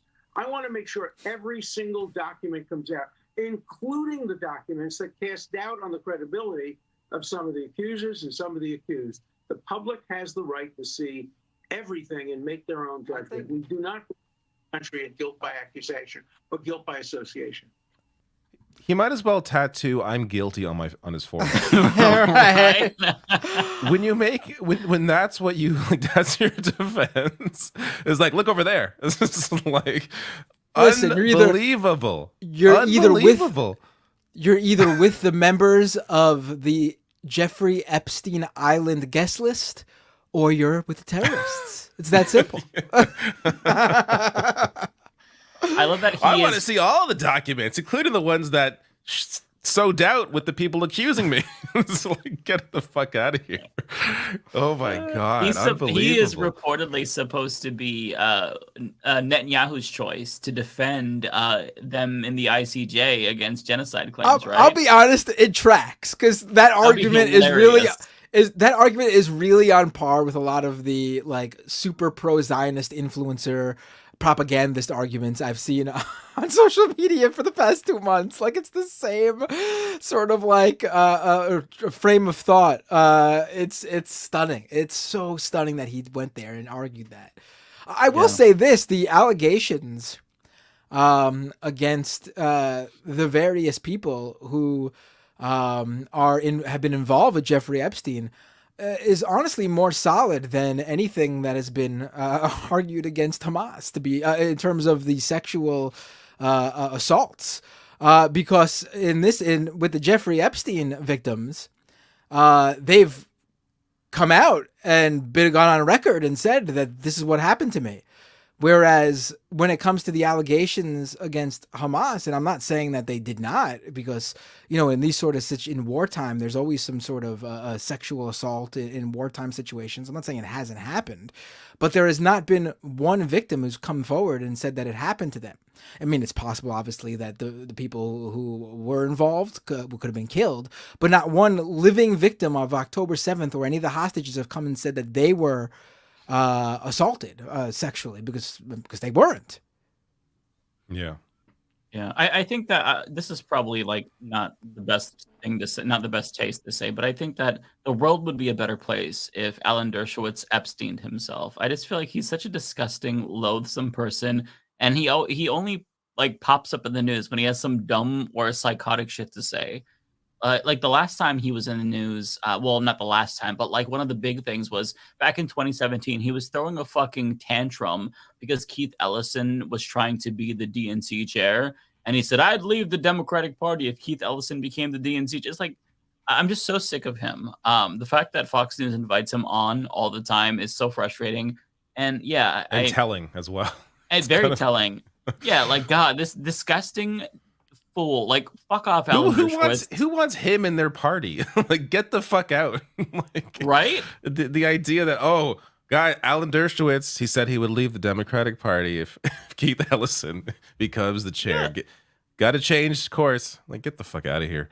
Yeah, like, I'm so sick of Alan fucking Dershowitz. Like, goddamn. Like... It's and this is Trump's lawyer too, if you remember. I mean, not only does Israel want him, but this was the guy Trump entrusted his impeachment with. Yeah. I just saw this, and is this real? I think I think it is from what I've seen. I mean, what the fuck is this? Listen, we got. I love how Glenn Greenwald is on the right. At this point, he's just accepted it. This is like, all right. Yeah. Well, because it's not a surprise. Glenn Greenwald's position has been that like January 6th was nothing for a while. Like that's not surprising. Yeah. But like, this is who they got. Yeah, that's pretty bad showing on the left there. Like, come on. It's a pretty bad showing on the left there. Both Krasenstein, all right, let's say Destiny, one Krasenstein and someone, more reputable than both of them. Then I would have been like, weak. But when you got to get both Krasensteins, because you got this for the longest time, I'm like, these aren't even real people, right? Like they're just computer generated. Like they're not. Like I'm just like, I guess they're actually real because they can be there in the flesh. Well, apparently, not only are they real, but there's like two of them. They're like there is two of them. It's not just the same person playing two people. Apparently, there's two of them. It's the job squad on the left there. One of them follows me. I don't know which one does, but I absolutely despise maybe he watches both of the them. podcast. Maybe he'll probably unfollow if he does, because I despise these motherfuckers. Weren't they the ones that wrote that weird children's book about Mueller, like a muscular Mueller? Like yes. I think Chapo was making fun of it, and it was so funny. Like these people are such annoying grifters. I don't even know. Like Bender, maybe you have some insight on this. Where do these people come from? Like there are some people who I would not have ever heard of if it weren't for like weird Twitter shit. Krasenstein was I forget. I think one of the Krasenstein brothers. The reason their follower count was so big. One of them or both, I don't remember, but at least one of them started their Twitter account as like a Justin Bieber fan account back when Justin Bieber was like the biggest thing online. Like when Twitter was all about Justin Bieber. Just like how people might not know this, Jack Posobiec started his account as a Game of Thrones podcast account. Seriously? These guys were not political actors back when they grew their fan bases. Yeah. Wow, These were not they were not political actors back when they got all their followers. And so the Krasensteins became during the resistance era became political talkers on Twitter. They were suspended permanently by the old Twitter regime for what's the I forgot what the exact I forgot what it was exactly called under their policy. Inauthentic engagement or something like that. Basically, the accusation was that they were boosting their shit and probably their follower count too with bots. And it was obvious enough that Twitter suspended them for it. They claimed that wasn't true. They didn't do it, but I mean, of course they did. Yeah, they did. Their shit has always been garbage. For Twitter to suspend you for something like that and not like, content wise, like, you being a white supremacist or something, saying something fucked up, like back in the pre-Musk regime. But for Twitter to suspend you outright for inauthentic activity, you got to be really like pumping up your shit big time. Like you have to be overtly doing it to the point where they're like, this is unbelievable. We got to take action here. They also, during that time they were suspended, became NFT guys, pushing NFTs and stuff. Of course. They're just such transparent grifters. And now you can see that they're very transparently engagement farming, where they'll talk about some news story and be like, well, it kind of seems like this is it, but what do you all think? And they take like the centristy like position. It's just it's so banal. It's so grifty. I cannot stand them. Oh, I knew there was It's so something more. fake. I'm sorry. There's something Yeah. more to them too. Between before all this, I should say, in the early 2000s, they were running investing forums like Talk Gold and Money Maker Group. They were pushing high yield investment programs, which are usually like Ponzi's. And the DOJ raided their homes in 2017. And they had to, there was a civil asset forfeiture complaint. The DOJ accused the Krasensteins of obtaining property that was considered to be traceable to proceeds of wire fraud. They were never arrested or charged with a crime. The federal investigators later explained that the Krasensteins' websites allowed for the publication of ads for companies that were scams, and that a criminal organization from Russia was allegedly behind the ads, which is just chef's kiss when you know what these guys were talking about with Trump's connections to Russia, right? That was their whole bread and butter in the political world, right? That's amazing. Wow. Yeah. The DOJ investigated whether the brothers were actively involved in what the department described as Ponzi schemes. Yeah, like I said before. The Krasensteins settled their case with the federal government. They consented to asset forfeiture of about $450,000 from the sale of a rental property. I mean, you don't really give away that much if you're not trying to let something, get brushed under the rug and not, you would fight for it if you weren't, if there wasn't something there, right? Mm-hmm. Jeez. And now they're all. I mean, like, $450,000 is a lot of fucking money to me. I don't know if it's a lot of. I'm sure it's a lot of money to you guys too. I would not let someone take that shit from me if I was innocent. Yeah. I'm curious because we got news this week that the value of Twitter dropped by like 71% or something like that. Do you have any thoughts on this, Matt? Because I was curious. Wait, say this again? Twitter's value dropped by 71% since you bought it. Right. Something like that. This is the mutual fund Fidelity's like estimates of how much Twitter is worth, because Twitter is not a publicly traded company anymore. If it's a private company, so there is no across the board valuation of these things. Mm-hmm. But Fidelity is a very large company. They are an investor. They have equity in X, so they are devaluing what they own and letting people know that letting their investors know that we've lost money on this deal. So I think you can you can put a lot of stock into it. It's not like someone who's anti-Musk or anti-X wants to see it fail. These guys are losing out. And so their estimated value is based on what they believe the company to be worth, based on the revenue they believe the company is making. I'm sure they have some sort of knowledge of how much the company is making from. I do know that last week the New York Times, or was it a couple of weeks ago, but very recently the New York Times published a report where they saw some internal documents where Twitter was estimating that they were going to lose $75 million just for the holiday season post Musk's endorsement of that white supremacist conspiracy theory. Based on the major companies boycotting or just at least suspending their ad campaigns on the website. I mean, you could just see if you use X, the quality of ads have absolutely plummeted. It's been ridiculous. I got some like weird porn ad yesterday, but it was from it was the same image on the ad, but it was different accounts doing it. I had never seen that before. It was like accounts pretending like they're like real people, and it was like, what the fuck am I seeing here? I almost missed like the corporate ads that used to be on Twitter compared to the shit I'm seeing now. It feels like a low grade site. Like it feels like I'm like this shouldn't have the kind of power and pull that it does. It seems too amateurish to be Twitter.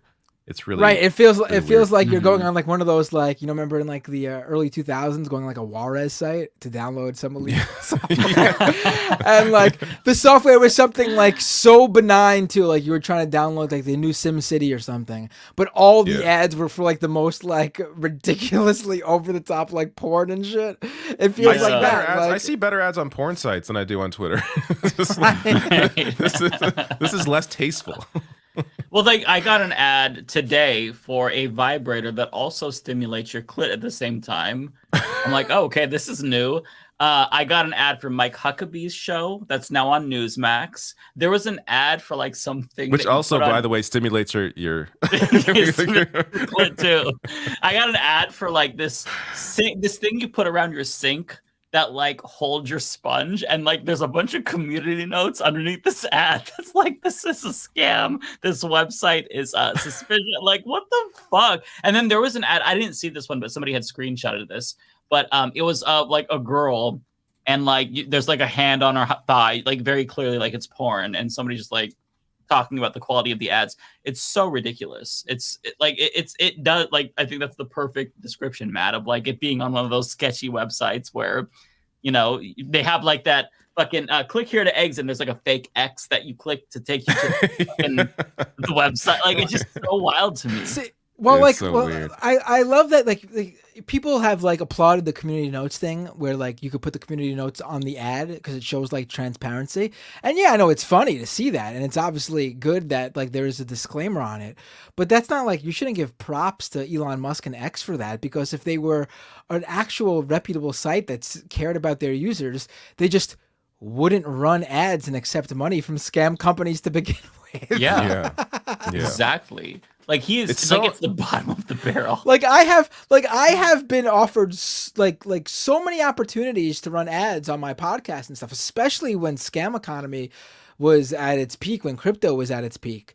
So many crypto companies reached out to me wanting to run ads on scam economy. Either they didn't watch the show, they just saw it going up the charts in like the crypto category, or they watched the show and thought maybe like, you know, if we advertise on this show, we'd be considered like the non-scam, crypto or whatever. Imagine you took those opportunities. But like, right, like the equivalent would be like me taking the money and being like, check out influencer coin. It is a new cryptocurrency meme coin available, on Pancake Swap. It is a absolute 100% scam, full transparency, but absolutely check it out. Like, that's the equivalent of like the community note on the ad. Like, you doing the advertisement, but also just saying, this is a scam.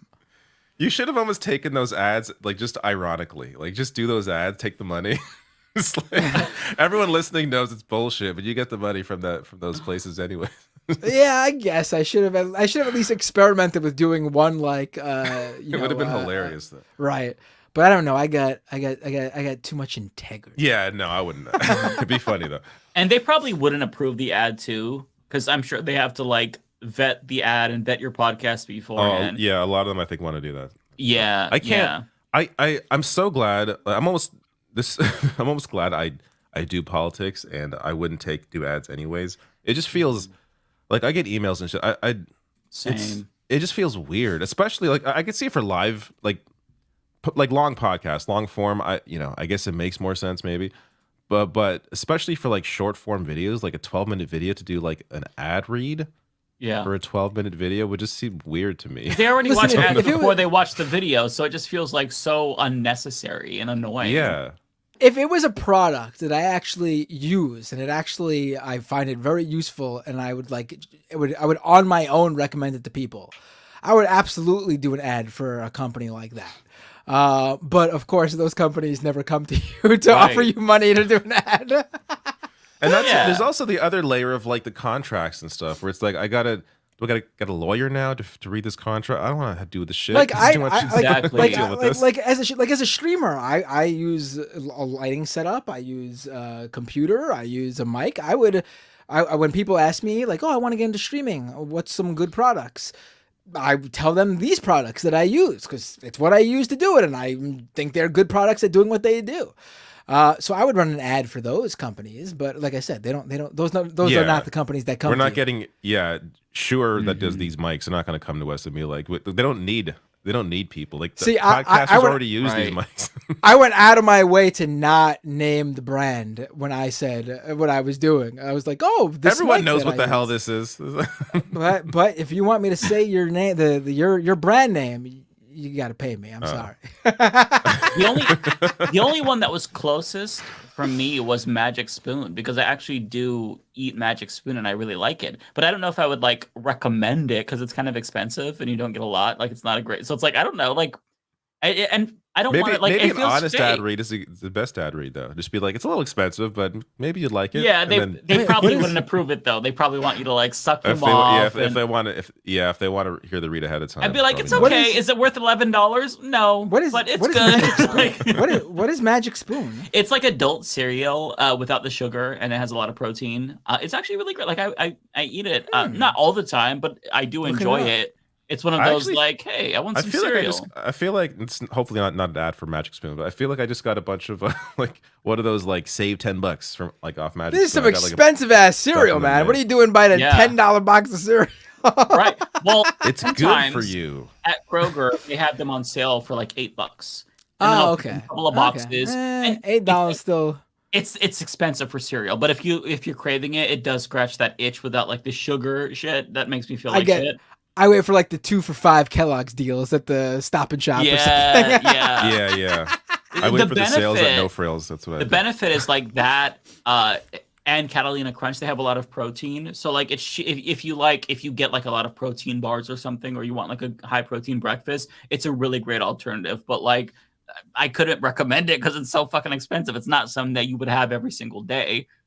But yeah, that's like the only closest thing to an ad. The other ads that I would do are for video games, but I don't want to do them for games that I don't play or would be forced to play for the ad, like Raid Shadow Legends. They sent me my god, ad. I was gonna bring that one up. That's the one that they always email everybody.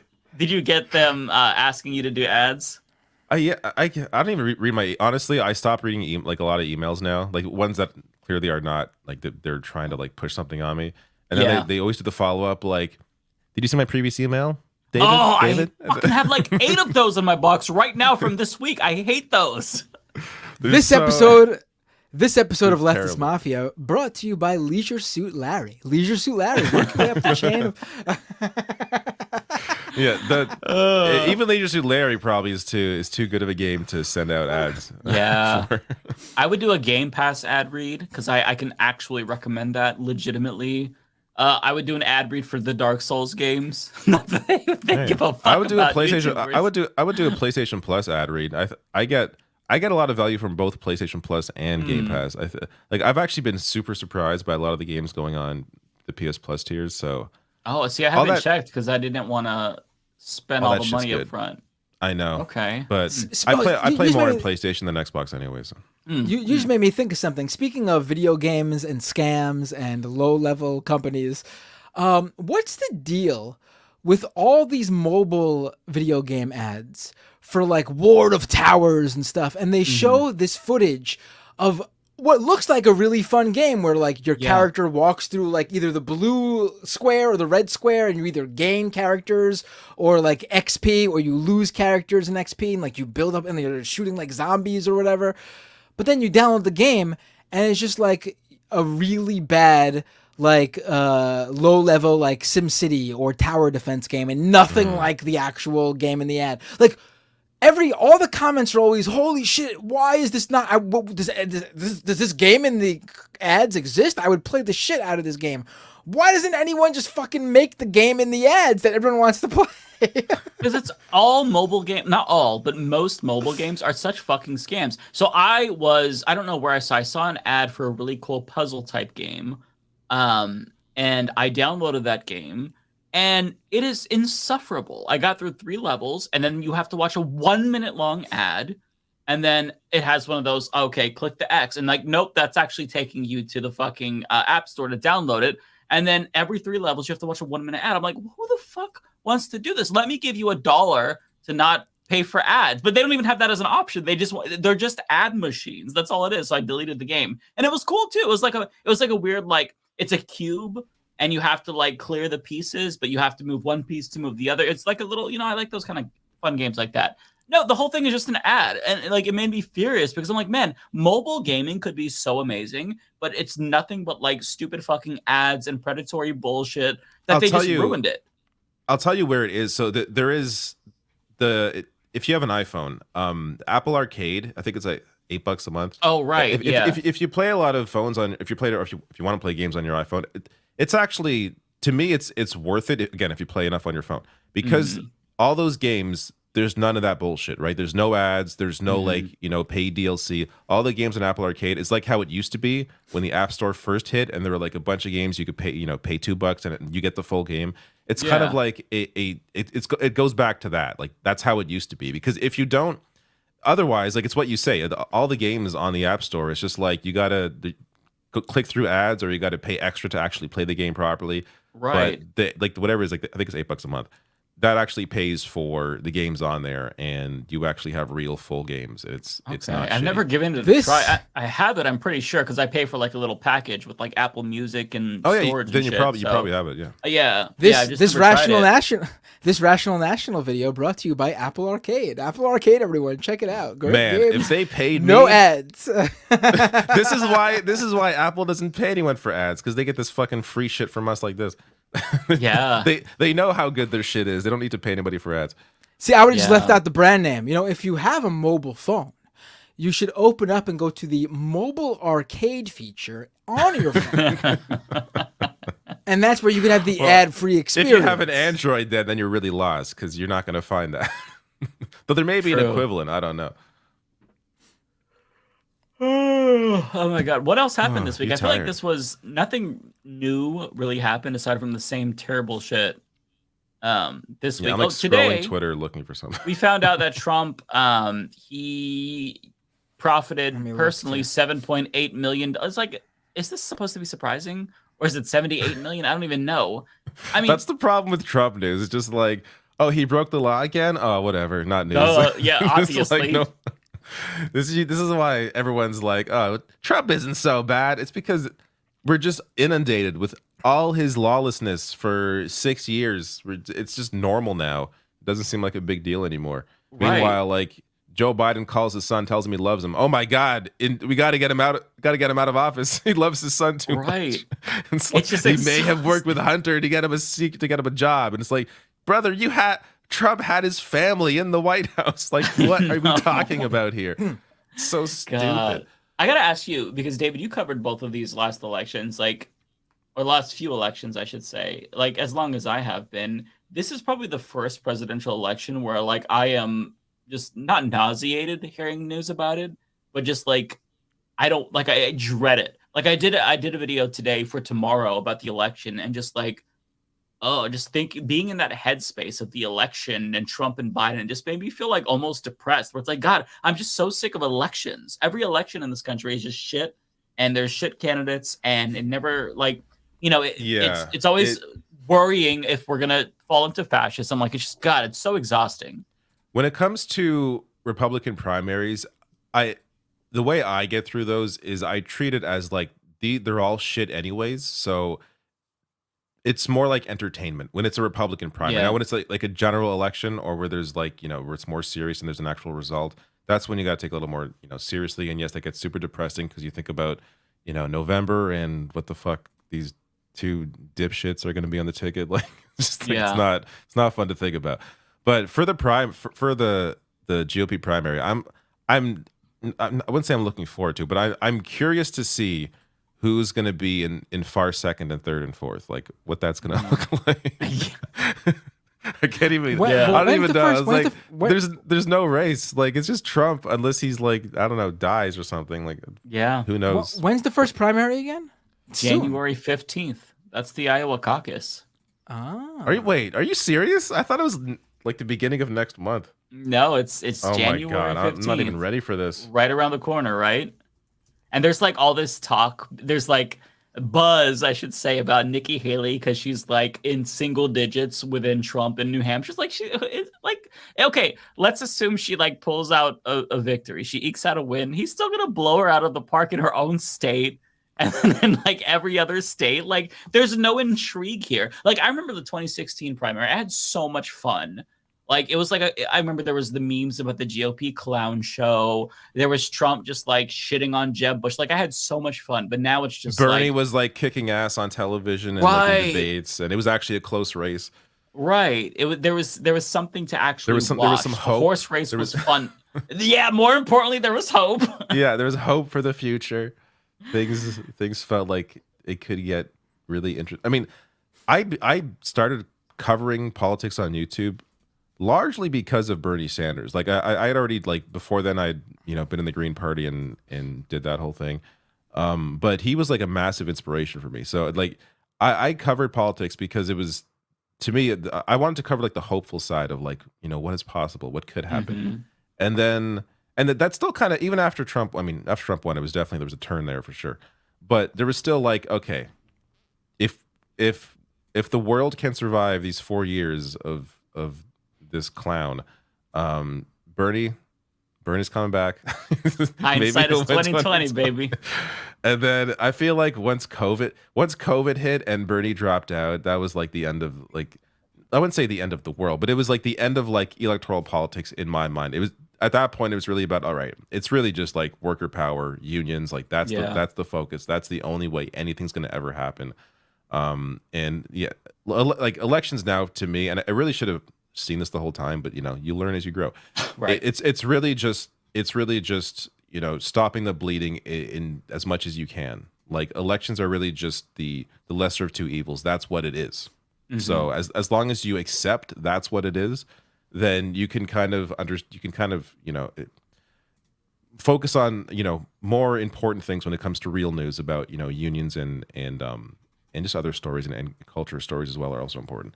But yeah, when it comes to just these races, it's hard to take it as the big deal as it felt like they were back in like 2016 and 2020. Yeah, and a really good point. By the way, shout out to Olay. Everybody's talking about her video in the chat. Such a good video. It's 3 hours long, worth every second. But she makes like the great point that like there's not going to be a presidential candidate that is going to be a revolutionary who's going to bring the revolution. They are there to maintain the status quo. Like, that comes from the bottom up. And like a lot of us need to know our places. We're not fucking revolutionaries. We're YouTubers. So like just getting more realistic about like what to expect and kind of grounding ourselves, that has helped me a little bit, just because, yeah, like you said, David, like we're kind of growing as we, or learning as we grow. And like, yeah, for me, I was under the delusion that I thought that Bernie Sanders was going to be like, not necessarily the second coming of Jesus. He's not a panacea, but like, he would maybe do like at least a Reagan type revolution on the opposite side, or an FDR type revolution. But it's like, yeah. I don't know. Congress would probably block him from everything. Not to be too doom, or you know what I mean? So it's really just about like, don't let the fascists win. And that's the utility of elections. But everything else, it happens on the ground. It happens with unions and, at the state level, local level especially. So yeah, my perspective has shifted. And as my perspective shifts, electoral politics in general, like it's still important, but I don't feel enthusiastic about it at all. Yeah. And it used to be my favorite. And we are both in Olay's video. Mm-hmm. You're in her video, right? Yeah. I saw you there. Yeah. Lance is too, actually. Lance is too. Yeah. Right? Rebecca and Bat are not. They got snubbed. Olay just avoids putting me in everything. I don't think I've been in any of her stuff. I get it. It's all good. I'm sure you'll be in a video. You'll be in a video. Yeah. I think she's saving you for like a Twitter video, because you're the Twitter guy. So she can't put you in a video with anyone else if you're talking about Twitter, because that's like a 45-minute like Matt Binder. No, it's all good. I'm just joking. Yeah. What else went on? I don't know. I have no idea. Yeah. No idea anymore. I'm still trying to catch up. Like, this has been a very slow. Here. Wait, we got a Dave Rubin clip. I have not seen this. I just saw. I have not. Okay, let's do this. I love watching. I have Dave no Rubin idea clip. what this is. It does not impress me that you went to college, right? I got 2 college dropouts right here in this room right now. A few moments later. First off, Brock's freaking out over there. What, you think it's a hoax? I think the first moon landing was fake. Brock believes that the first moon landing was fake. Do I believe that the moon landing was fake? We have not been on the moon. Do you know when the last time we were on the moon? No, I think it was 73, if I'm not mistaken. My executive producer sitting 4 feet away from me right now is a college dropout. I just hired a new producer this week who is a college dropout. It does not. right, okay. I need to watch this again. I wasn't ready for the beginning. Let's hear this again. Not impress me that you went to college, right? I got 2 college dropouts right here in this room right now. A few moments later. Including him Brock's too. freaking out over there. What, you think it's It's just that it is. I mean, first of all, I got no issue with college dropouts. Just to be clear, Right. Right. Yeah, I think this video is. I don't think you that- need to. I don't think you need to have graduated from college to know that the moon landing was real. Yeah. Exactly. Wait, you think the moon landing is actually real? Are you serious? I'm just kidding. Oh. No, I'm just kidding. Hey, No, I figured you were, but I was gonna play along. Like, no, oh on my that subject God, Mike. though. On that subject though, oh my God, I got the funniest email, and I don't know if I should say it because I still don't know if I want to troll. But okay, I'm gonna hint at it heavily. So I've been covering a Republican candidate who is a flat earther. I've talked about her multiple times. She's been a lol cow. Wait, who's a flat earther? I'm sorry, I froze for a second. Who's a flat earther? Candace Taylor, Republican from Georgia. She's a flat earther. She has her own podcast called Guns, God, and Jesus and Babies or some shit like that. It's some weird ass podcast name. And she keeps bringing on a flat earther. And so that flat earther who she brought on sent me a pissed off email because I was making fun of them and wants me to come on their show to talk about the flat earth. And I'm like, oh you gotta go on. You gotta go on. No. So this is why I didn't want to talk about this, because I wanted to be like, listen, I'm actually part of the global conspiracy. You're absolutely right. The earth is flat, but I am paid by NASA to do this. Everything you're saying is real. And then like, just to see if he'd be like, I actually got confirmation that it's a real conspiracy. Like there's so many ways that I could take Of course this. they would. They would 100% take you seriously. For sure they would take you seriously. It was so I haven't responded yet, but I'm like, oh my God, how can I like milk this situation? Because this could be hilarious if I play my cards right. They're probably not watching this right now, so it's fine. But like, it's Flat Earth Dave. I'm just gonna say it. That's his name, and it's fucking hilarious to me. His name is Flat Earth Dave. His name is literally Flat Earth Dave, and I'm like, oh my Can't God. there be some like more creativity there with the name, right? But I was smugly dismissing the Earth. And it's like, okay, when you go on the show, you gotta just like just say, hey, you guys could call me, I don't know, Gay Mike.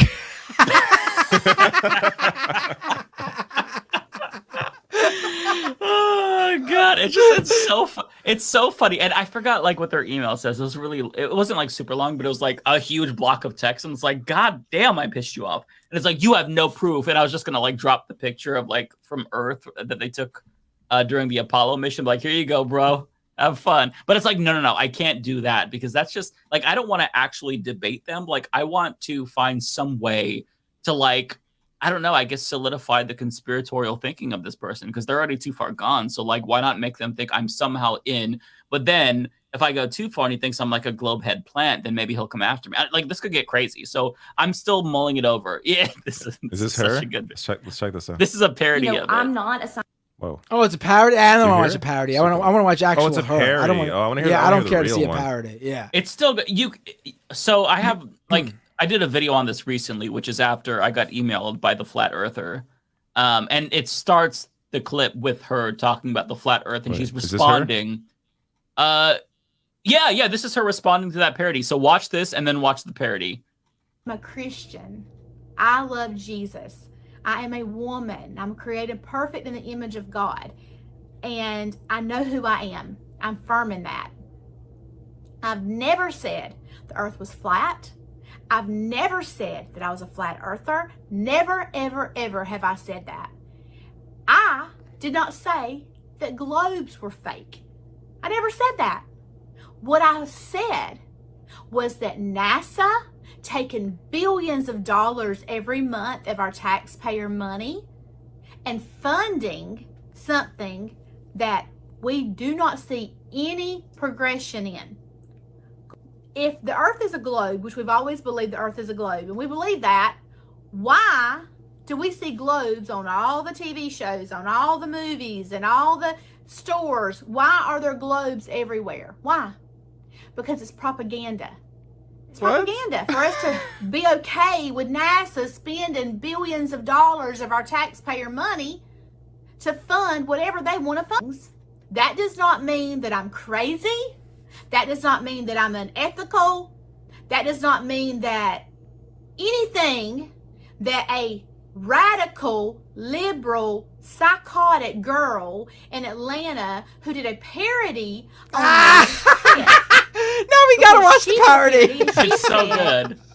Oh, we can flip the earth upside down and have day and night. I would never have thought to say something so dumb. That is completely idiotic. She said that. Her, not me. Hold on, pause it. And Pause people it. that say, oh, this Pause is it. You just said, lady. You just said you just said you just said the image of a globe is propaganda for NASA. I mean, This is why I love her. That's like saying like selling plants at the stores is propaganda for like environmentalists. Like they sell plants because it's propaganda. all I see when I walk around is the American flag. Propaganda, baby. Mm-hmm. All I see when I'm walking the cross, the Jesus on the cross. It's propaganda, baby. I mean, you can make that argument for literally everything. Yeah. This is you? No. Look at my lips. She had on red lipstick, but she does not have a full front top lip, and I told her that. The red was a nice touch, but you don't have the lips for it. She looks nothing like me, praise the Lord. And she writes skits for Saturday Night Live. She has a fake Southern accent. She's an Atlantean. She doesn't sound like me from South Georgia. Does she know what like parody is? Like satire? Like, yes, she is not you. We understand. She is not pissed. you. Like what the fuck? And she's trying to. But it's not me, people. It's her. It's Blair. Her name's Blair. I don't even know her last name. All right, now we gotta watch. Now we gotta watch the parody. We gotta see this. Oh, sorry. I thought I had. It's actually a good thing we watch this first because to me the parody on its own doesn't matter. What matters is her going apeshit about the parody. Yeah. You know, I'm not a scientist because that is a made-up job, but I know that the Earth is flat, okay? Because if the Earth was round, why would maps be flat? They can never answer that, okay? And people want to be like, well, oh, if the Earth is flat, then what about night and day? I don't know. Let me think about it. Maybe because the Earth is double-sided and God flips us over when it's time for us to go to bed and flips us back over when it's time for us to wake up, like I do with my husband. Like, use your brain. Use your head for a minute. If the Earth was round like a globe, everything would be falling off of it. All the oceans would be dripping down it like ice cream, okay? Unless the Earth is a DQ blizzard where nothing falls out. But even then, sometimes things do fall out and they do have to give you your money back. So that doesn't really make sense to me.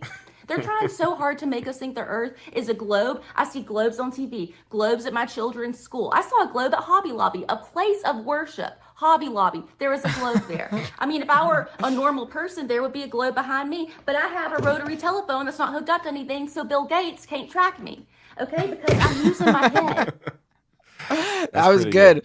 That was good. Yeah. The real, what's her name again? What is it? Candace Taylor. The real Candace Taylor is correct though. Her southern drawl is much stronger than the parody. Yes, that part's correct. Yeah, I did do a whole 18-minute video on this that I released over the holidays. If you want the full breakdown of the Candace Taylor saga, I'm hoping to milk this lol cow as long as I can. And then Flat Earth Dave has given me like a whole new opportunity. So I don't know how. I'm still thinking like it has to be good. But yeah, it's great. Earth Dave, it's just Flat Earth. I mean, if you don't go with Gay Mike, you gotta go with like Global Mike or something as your name when you go on there. Just go by something that's the equivalent. Oh my god, Motherfucker Mike from the Horrible Bosses. That's Jamie Foxx's character. Motherfucker Mike. Oh man. Somebody said flat ass Mike. Hey, that's a smear. Flat ass Mike. That's a smear. Mean. Yeah, that's a smear. Globalist Mike. There we go. God. Yeah. Also, by the way, for those who don't know, I made a song about Candace Taylor too. Like it's in my outros. The music video is in my 18-minute long video. I honestly think that like Candace Taylor is probably my Time Person of the Year personally of 2023. I think she's great. And watch out, you might get doing well. Mike, you might get a video made by the real Candace Taylor pointing you out and attacking you. Be ready for it. Oh my God, that would I would. This guy told me he's actually part of the global conspiracy, and he's actually he understands the Earth is flat, and he's just lying to me.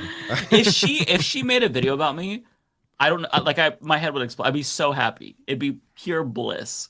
The amount of content that I can milk out of that would be so fun. If I could start a beef with Candace Taylor, that would be amazing. I have no ill will towards her, though. By the way, just for the record, she's not a real flat earther. She just says that she doesn't know either way, and it doesn't make sense, according to her. So, and I'm a also neutral observer. I have questions. I also have some questions about exactly. the globe. He's just asking questions. She does happen to bring on flat earthers and not push back, but she's not a flat earther.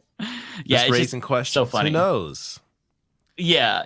She's great, honestly. Like I would vote for her for president. I think she's amazing. She might be look, with the way this country's going, she could be president in 10 years. Yeah. Oh my God. All right, should we do super chats? Let's do it. Yeah, I guess let's do it. I'm gonna run to the bathroom first, though. Again. No problem. So I'm not sure who the first one is for. Do you have Tokyo Hans? I can't even do it because I came in late, so I don't see all the ones in StreamYard. I have to go to my thing. Hold on, give me 1 second. No problem. I'll skip down to my first one. Oh, wait, you said the first one was from Tokyo Hans? Yeah. I see. Know? Yep.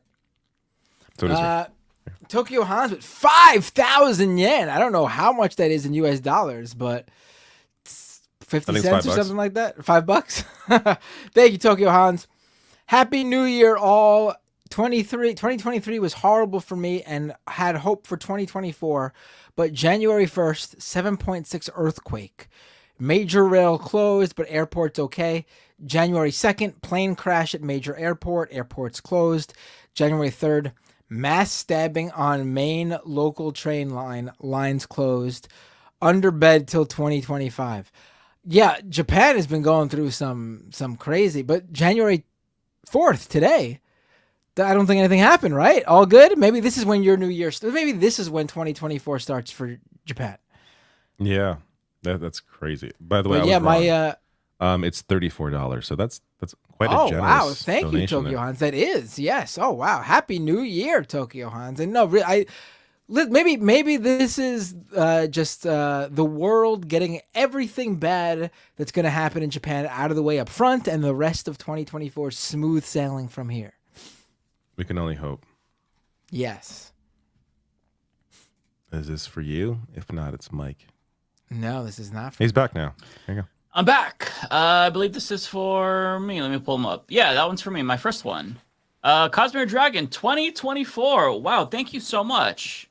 I really appreciated your Marianne Williamson interview. You treated her with respect while asking some difficult questions, which exposed areas it went up? I may not agree with. Yeah, it's up now. I would still vote for her if I could, but I live in Florida. RIP. Yeah. My interview went up, and yeah, I got some really good constructive criticism. There are areas where sounds like it was a puff piece. Yeah. Basically. Yeah. I'm saying that as a joke. I hope it wasn't a puff piece. Oh, it was. Oh no. No. I mean, so basically, I start the interview saying I'm going to vote for Marianne in the Oregon primary, but I'm still going to ask her tough questions, and I feel like I did. There's some areas where I would have pushed back harder if I knew how weak she was on them, like Israel Palestine. I didn't expect to really have to, but I did, because there's an interview that came up after I did mine with hers, and I was like, oh wow, I kind of focused more on the employee allegation stuff, just because that was one of the biggest things for me. That was a sticking point. And I don't think she answered those questions well. I think she answered them really, really poorly. Also really bad on trans rights. Not in the sense that she's anti-trans, just that she needs to do better and learn more. But overall, I think it was really informative. There's a lot of great parts of the interview where you learn a lot. So yeah, take from it what you will. There we go. I look forward to seeing it. Yeah. Ignar Husky with $10. Thank you, Ignar. My channel got 2 strikes over medical misinfo despite refuting that crap on stream, on a stream of mine. Damn you, Bill Maher, and damn YouTube for not knowing the difference of me versus a conspiracy nut. Yeah, that's the thing. YouTube's algorithm doesn't know the difference. Dispute it though. You'll probably win. Yeah, if it actually is what you're saying, then dispute it. You'll win. It's gonna take them a bit to get to it though. Right. Reach out to YouTube creators, I think it is, on YouTube, on Twitter, excuse me. Yeah. Because they're actually really responsive and they have been really helpful to me in the past sometimes. But yeah, YouTube doesn't know how to differentiate between actual medical misinfo or debunking it. In 2021, when I did a bunch of videos about anti-vaxxers, my channel was basically dead. Like I had net 0 subs the whole year because that was like one of my main focuses. And when I stopped really talking about that just organically, like the channel rebounded. I mean, correlation doesn't necessarily equal causation, but YouTube does come down hard. That happens a lot, though. Like I've noticed that with several topics where I'll like that happened with me as well with COVID. It happened with Israel. Like there's definitely like whether it's intentional or not, I don't think it's intentional, but like there's the algorithm's at work in various ways to try and suppress not necessarily like the perspective, but just news about that in general. It tries to suppress the entire topic to avoid any advertiser issues usually. Yeah, exactly. JCass, $5. Thank you so much. Says New Year's resolution: be more enthusiastic. Me, super anxiety and depression. Yay! Yeah. Do you guys have New Year's resolutions or no? Do you not do that? I do. Yeah. What's yours? Or do you mine want to share it? is to. I mean, mine is kind of embarrassing, but I'm going to share it anyway. It's to get help. To like take my mental health seriously. Either read books on how to That's not improve embarrassing. anxiety and depression, and mostly panic attacks. That's like my biggest thing. Try to either get therapy or read books on it. Just like take steps, concrete steps to like try to fix it and not just suffer. That's kind of like my goal, to try. Good. $1 million. That's $1 million. That's your resolution is $1 million. Win or get $1 million. Go start taking that crypto ad money. That's what you got to do. Yeah. It's the only way there. Sean DiStefano, $9.99. Thank you. Says, what are your favorite sandwiches? Oh, now I'm really fucking hungry. I'm so angry. I know. As soon as they said that, I love sandwiches, but I can't like name like a sandwich. If that makes any sense. I could. There's a. This is easy for me. Go ahead. PB&J, baby. PB&J. Oh, no! I need like meat. You I need like Italian bread. I need like meat. I need some cheese. I have some elitist sandwichers on. I love Italian subs. I love tuna subs. I love Meatball Hero. I love. There's I like all these. A well-known deli in the area by me that has their own sandwiches. There's one really good one, which is a chicken, crispy chicken cutlet with like gravy, like sort of like mashed potato gravy and mushrooms on a hero. That's fantastic. They also have another sandwich, same idea, chicken cutlet, Russian dressing, ham, and coleslaw on a roll. Amazing. I just love sandwiches. Sandwiches are so good. Oh yeah. For me, it's like I walk into like, unfortunately, I'm not in New York, so there isn't like, a plethora of delis around.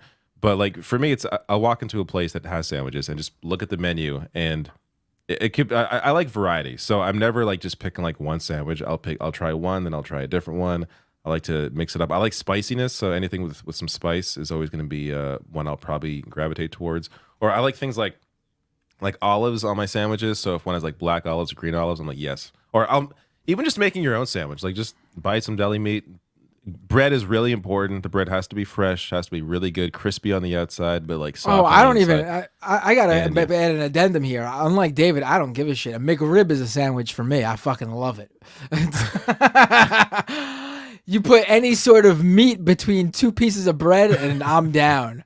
If the bread's not good, well, I mean, McRib has maybe not the bread's best thing good, for me to it's fresh. say. Someone's gonna clip me saying, "I'll just give me a piece of meat with 2 slabs of bread. I'll eat any meat. Just give me meat, baby." Does an ice cream sandwich count? Sure, why not? Yeah, it does. Sandwiches in the name. Those are ice good cream. too. Ice cream cookie, which is fucking amazing. Oh yeah, those are really the Toll House ones. Those are really good. The little Mike, I Toll feel like House. you're more of like are you more of like a sweets guy than a salty guy? Yeah. Because if you go sure. for PB&J first, I'm thinking I guess you're more into sweets. I'm more of like a salty guy. I need like like chips and like salt. I need salt. I've got a huge sweet tooth, so like if I had to pick between, like whenever I'm doing those BuzzFeed quizzes, I'm always picking the sweet, baby. That's my and I do those all the time. Do they still have those quizzes? I would imagine so, right? I didn't know BuzzFeed still exists. I have no idea. I did a couple of quizzes last year when I was really bored. I don't remember when. I was waiting for someone to come over or something, and I did a couple of quizzes, and I found out that I am a Gen Xer, and I'm straight, and I think I'm a certain Harry Potter character, some shit like that, based on dumb shit. Knows you well. Yeah, they nailed it. Who are y'all's favorite celebrities listed on Epstein's list? Mine is probably Cameron Diaz from JCast. $5. Thank you. You know what? Mine is for sure Noam Chomsky. That one hurts because he's like, I mean, he's somebody who really had a lot of influence on me politically. So that one is my favorite, but I kind of have canceled him because I mean, like, fuck you. Don't tell us it's none of our business. Like, fuck you. You were friends with him after you knew, like after we all knew. So yeah, that one hurts. I mean, mine is, I'm going right up to the big dog himself. Mine is Jeffrey Epstein, the man, the myth, the legend. Go to the top of the list. Just a big fan of New York financiers. I think they are fantastic. It was really disappointing to find out that he gave away all that financial legendary legacy to do such horrible things. So that to me is my big disappointment. I cannot say I have a favorite. The whole thing is so fucking disgusting to me. Bill Clinton? Sure, let's just say Bill. Who's this for? Oh, this is for me. Jay Cass with the super chat. Tonight, I'm having a Maruchan cup of noodles with tapatio because I'm broke as fuck from all the holidays spending. Happy New Year, though. I mean, I feel bad for Jay Cass. You should have taken the $15 you sent to us as and bought yourself a nice meal. I mean, I feel bad now. So I appreciate the super chats, but take care of yourself first, for real. Yes. Unless you've been eating good and you just felt like a cup of noodles tonight, then that's okay. But hey, don't sleep on cup of noodles. Those are a good lunch, if you don't have a lot. I remember I'd get the whole 12 packs of those when I was living in an apartment by myself, and I'd eat like, at least one per day. They're pretty good. Not very filling, but they're good. You can always add some stuff to it. Yeah, exactly. Wanda MV, $5. Always nice to see you, Wanda. Thank you so much. Happy New Year, Mike. Glad you are back. Thank you. Glad to be back. You were great on Ole's election video. Well, thank you so much. Everybody go watch that video. It was so good. Ole made so many important points. Just one of the best in terms of like voting in general, third party versus blue no matter who, lesser evilism. Like, I think she really like nailed it. Balthazar 228 $9.99. Thank you. It's interesting that the biggest loser of the recent Epstein reveals is Prince Andrew. Yeah, in my opinion, they're all losers. I read this today. I don't know if this was in the recent document releases or if this was an older thing, but it was my first time seeing this. But allegedly, Epstein had said, and this is according to a third party who heard him say this, but allegedly Epstein had said that the only person who likes sex more than he does was Prince Andrew. Very weird. Very weird. Wow. Yeah. That's a weird comment to make. Yes. Yeah. Star Sart Bar, $10. Thank you so much. Y'all should keep your eyes out for Boxtown, an indie cartoon with really good themes and politics that'll be dropping sometime this year on YouTube through Bandit Mill Animation. I will. I've never heard of that, but I will keep an eye out, actually. That sounds good. Brian B. Thank you for the super chat. Says there was a Peloton instructor who talked about how bad Tenet was, and Nolan saw it. Also, rest in peace, Max Payne's voice actor. Yes, Yeah. James McCaffrey. I started playing. So I have Max Payne 3 on. I played it on PS3. I dug my copy out. Like, this is months ago before he died, and because I saw some clip on YouTube or on Twitter, and it made me want to play the game again. So I started playing it, and the first thing that stuck out to me was how great the voice acting was. And the game is like 10 years old, and they brought him back for Alan Wake 2. His voice is in that a bit. He's fantastic. So yeah, it's his passing is really sad. I'm curious to see what Nolan's reaction would have been to hearing about Tenet being shit talk, but also for me, still alive. Thank you for the super chat. Says, do either of you guys see video games going completely digital, or do you think physical is here to stay for the foreseeable future? I think it's going to go completely digital eventually, just because it benefits the corporation. I mean, they make more money. They have to produce less. They make more money, obviously, off digital copies because there's no physical product to make. I mean, it's already completely digital for me when it comes to the Xbox, because I bought my son the one that doesn't have the disc. Yeah, they're already slowly. They're already doing that. Yeah, there's a PS5 version that also doesn't have a disc, so they're already trying to like slowly get people into that. I mainly download my games just because it's more convenient. I don't want a bunch of boxes around. But when it comes to like certain games, I will buy physical, like a lot of Switch games. I will. Also, part of that is because I feel like the cartridges will last forever. Whereas disc drives, I've had like, PS2s die on me, Xboxes die. The disc drive is always a thing to go. Whereas a cartridge will, I feel like, always work. But it is unfortunate just the fact of how things are going. Yeah, I agree with that. I think it's definitely going to go completely digital, probably in the near future. Which there's some pros and cons, right? The pro is that's obviously better for the environment. But for me personally, I'm like an old school collector, so I have kept most of the games from when I was a teenager, and I kind of like collecting them, and I feel more secure. Like when you have something that's physical, you really own it. Whereas like your library can be cut off at any time. Like all the digital games I bought on the Wii U are now dead unless I pull out that old ass system. I mean, with Steam, that's probably the best in terms of like keeping your game library, but still, I mean, something could happen. You could get locked out of your account. So, we're kind of getting into this age where we don't own a lot of the things that we buy. Ownership is kind of like going the way of the dodo, even in terms of like movies. Like, how many of you buy movies? We don't. We just kind of watched on streaming and whatnot. So I really prefer physical, and I'm sad that it's going to go digital, but I will hang on as long as I can to physical. I try to buy everything physical, but I think I'm going to have to adapt. And where I'm choosing to place my like cards is in Steam. Like if I'm going to buy digital, I'm not going to buy on console. I'm just going to buy on Steam. Yeah. Cosmere Dragon with $20. Thank you, Cosmere Dragon. Did you finish Mario RPG? It has anti-capitalist undertones. You have the Star Road, a socialist system which grants wishes equally while defeating an evil blacksmith flooding Mario's world with weapons of war for profit. So I did not beat it. I kind of just got bored, and I wasn't planning to not beat it. I was going to finish it, but it just, for me, I felt like it was fun, but it was just too simple.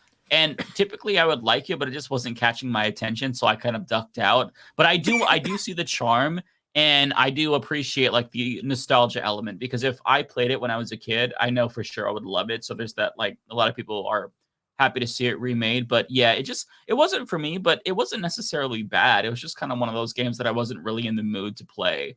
But yeah, I'm glad that so many people got to relive it and play it for the first time. That's always cool, because some of these old games were really good, but they just need like graphical updates to make them playable. Because if you go back and play some of these old games, it's kind of tough, right? Like the fucking, especially if you're new to it. Like if you have nostalgia for it, I could see still being able to enjoy. But if you're like, if you just want to, I mean, depends who you are, but a lot of people definitely have a hard time getting into older games just because of how they look. Especially those N64, PS1 era games. Oh, those are probably the hardest era to get into. Yeah, and they're great. The games are good. The 3D ones, like specifically, like obviously N64. I think most of that library is 3D, but there are some, like some older RPGs on PS1 or like even like fighting games that are still like push the 2D a little bit and still work on PS1. But yeah, the old 3D is just does not hold up very well. Yeah, it's rough. And like most of my favorite games are on N64, but it's to go back and play them. Like I did play Banjo-Kazooie a little bit when I found it on like an emulator for it. And it was still pretty rough, even when you up the resolution. Mm-hmm. That's for me. Brian B. Thank you for the super chat. Fargo season 5 is 10 out of 10. I heard that show is good. I have not seen it. Yeah. I want to see it. I don't have the streaming platform that it's on. I think it's Peacock. So the next time I get Peacock, I will watch that because I've heard nothing but good things. Drew Parker with a super chat. It's just the boys today. Happy New Year. Thank you, Drew. And yeah, it's just the boys today. Wanda MV with a super chat. Happy New Year, Matt. Let's make makers those the year that Leftist Mafia does its first live show. We need to do a live show this year. We absolutely should take advantage of the election season. We should definitely do something like early summer. Honestly, I really think we should do a live show in New York. Well, that's gonna, if I fulfill my New Year's resolution and I get panic attacks under control. That's you're gonna get on a plane this year. Well, that's what's gonna. That's baby what you're gonna steps. Baby steps. You're gonna get a car and do the week-long drive to New York. That might be way more anxiety causing than just riding on a plane for 5 hours. It should be. Driving a car that long is too dangerous. That would be really really tough. I think I'd rather just jump on a plane. Yeah, I'm gonna work on it. I'm gonna work on getting over my claustrophobia, extreme claustrophobia. The hard part for me is just that I have like a kid that like relies on me. So like traveling just generally right now is tough. Can't leave your kid for, how old was the kid again? 2, 3? 3.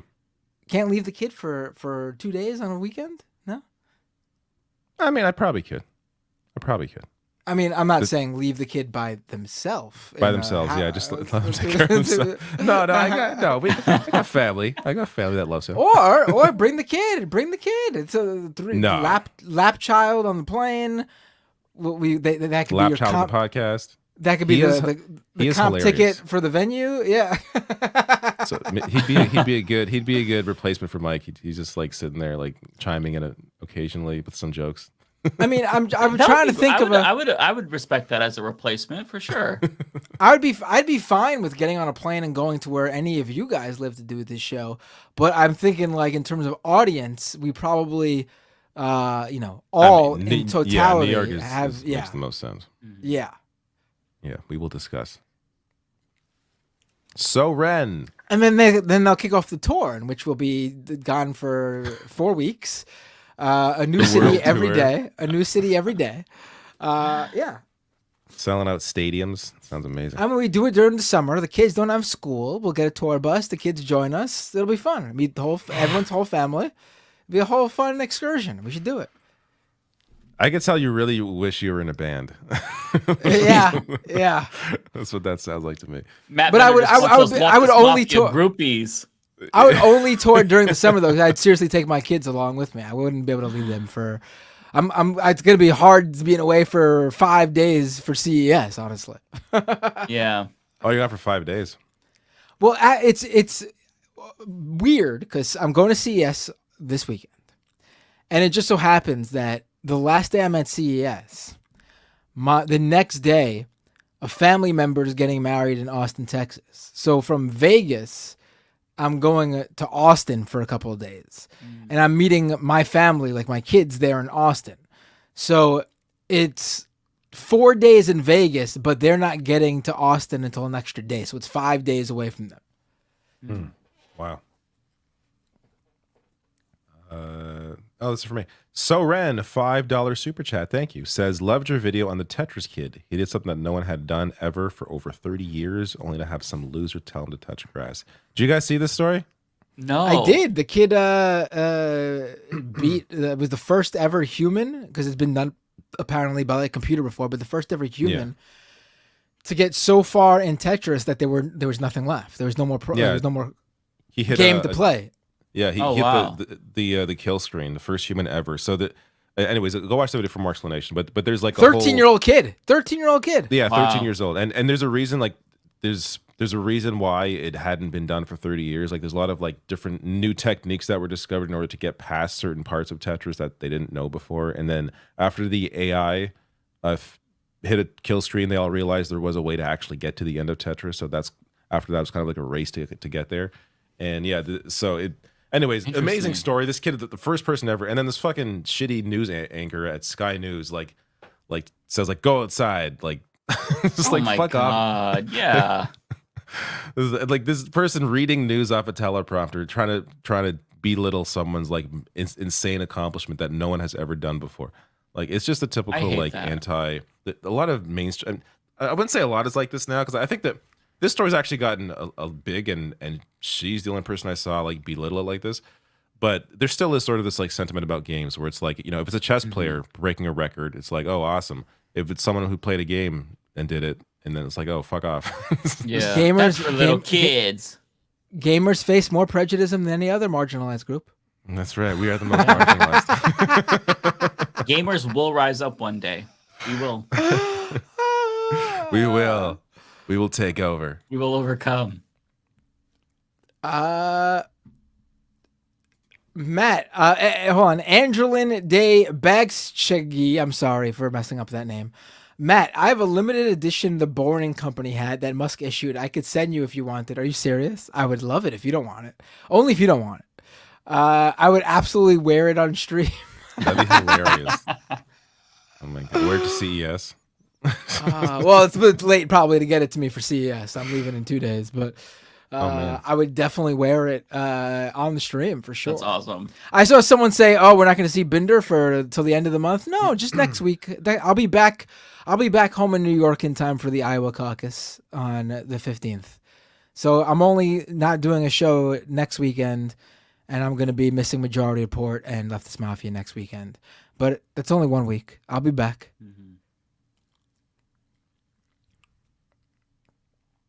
It's for me. Oh my God. Balthazar228 with a $10 super chat. Why are there Pop-Tarts but not Mom Tarts? Because of the patriarchy. That's pretty good. I like that. That's a dad joke if I've ever seen one, and I love it. Yeah. I love it. I love that so much. Foresto with a super chat. Tech support is fun until you do it for old people. Well, yeah, because then you're doing the same tech support like 20 times in a row before they understand what you're... It's one thing to like, oh, this is what you got to do to fix it, and then just do it yourself the one time. It's another thing to walk someone through it like 20 times in a row before they get it. It's even worse if it's like over the phone. Like, oh my God. Try talking to your parents, try to fix like a tech issue over the phone. Yeah. Oh, God. Nothing is more frustrating. We've all had that experience. It's brutal. Mm-hmm. Archangel super chat $10. Thank you. Says love your take on Baldur's Gate 3. The fact that I didn't play it. I played the original 2 and love this due to the D&D aspect of it, i.e. rolling dice for decisions. The combat was my favorite part of the strategy involved in combat. Yeah, like a lot of people I heard were, not a lot, but some people were turned off by the turn-based nature of it. I actually wouldn't. I enjoy turn-based games. I enjoy them a lot more now than I did when I was a kid. I would probably love that part of it. For me, the reason why I'm afraid to get into it is because it seems so deep and like story rich that I really have to like, just play for hours. I don't have the time right now, but one day. Wolfheart 1136. Thank you for the $5. Appreciate that. Has David still not played Disco Elysium yet? Have any of you played it? Love the communist questline.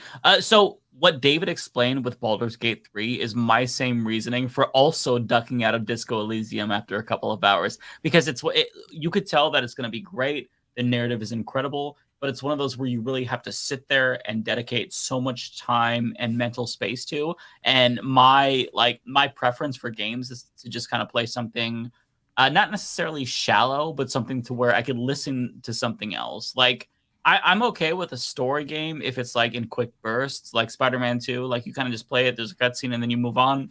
But these are really like story-rich games. Disco Elysium is super, super complex. Like you make really important decisions that you got to think about. But it does seem cool. It's just like you really have to be in the right space mentally to play it, and that's kind of been my problem as well with Disco Elysium. So a lot of how I play games now is I listen to podcasts while playing, and so if a game interrupts my ability to do that, it's unfortunate because there's some games where I specifically like Dead Space. That's wrong. I actually did listen to the podcast because it was scary. So you didn't? I did. I put a podcast on so I'd get over the jump scare so it wouldn't hit me as much.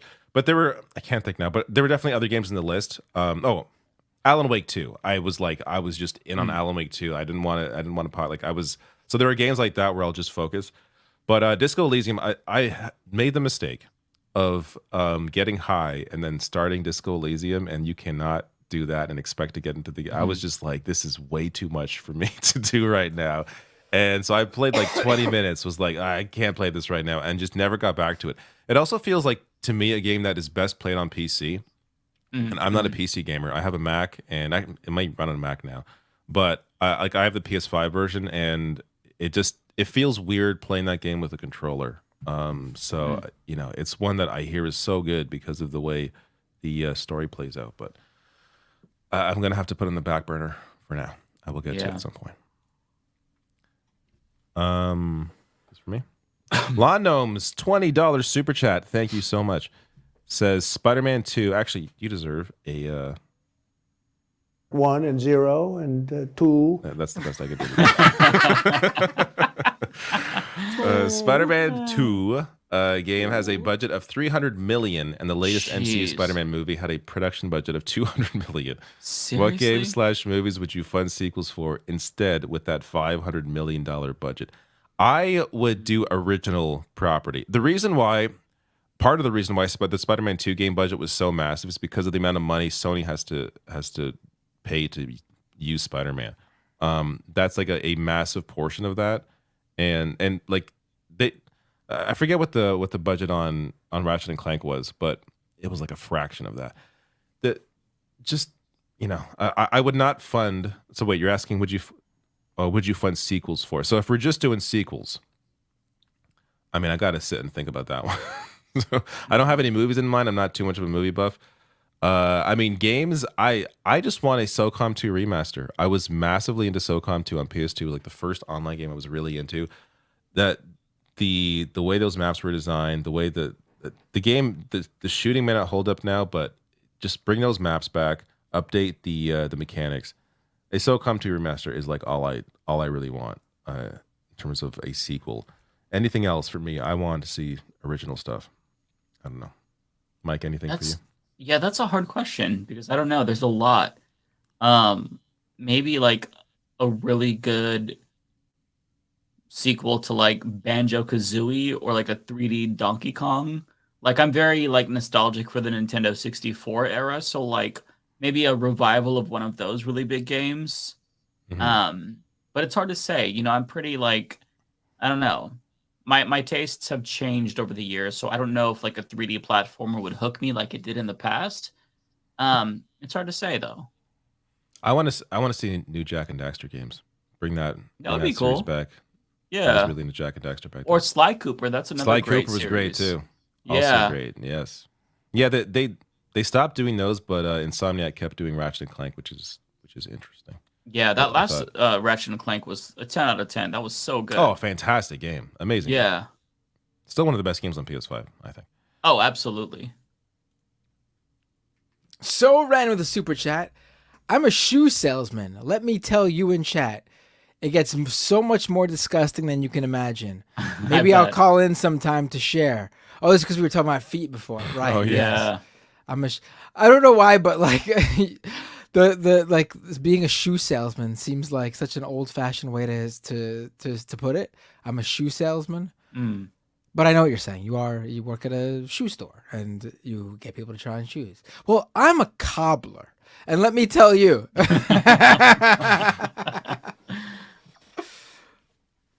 But yes, I would love to hear so, Ren. I'd love to hear your stories at the shoe I'd store. love to hear what goes on. I can only there. imagine. I can only imagine.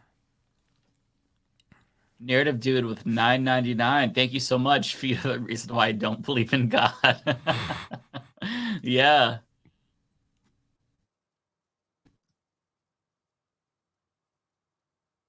Who's this for? I think Matt. I froze for a second. I could tell. Am I you back? did freeze, yeah. Am I back? I thought you were like smiling at the question for a very long time. Bob. I froze. No, I could tell it. because my screen disappeared. Okay. Bob Carmody with a membership super chat.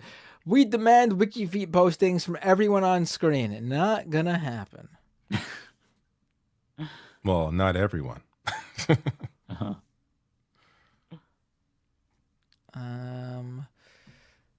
Admiral Stewie with a super chat. 20 years ago, Binder claimed he was only watching porn for the research, and he's been stuck in a journalism career ever since. 20 years. When I was 17. Exactly. That tracks. No, when it's 20 years ago when I was 17, I was not watching porn for the research. I was watching porn to discover myself at 17 years old. Same. I was 17. That makes sense. Yeah.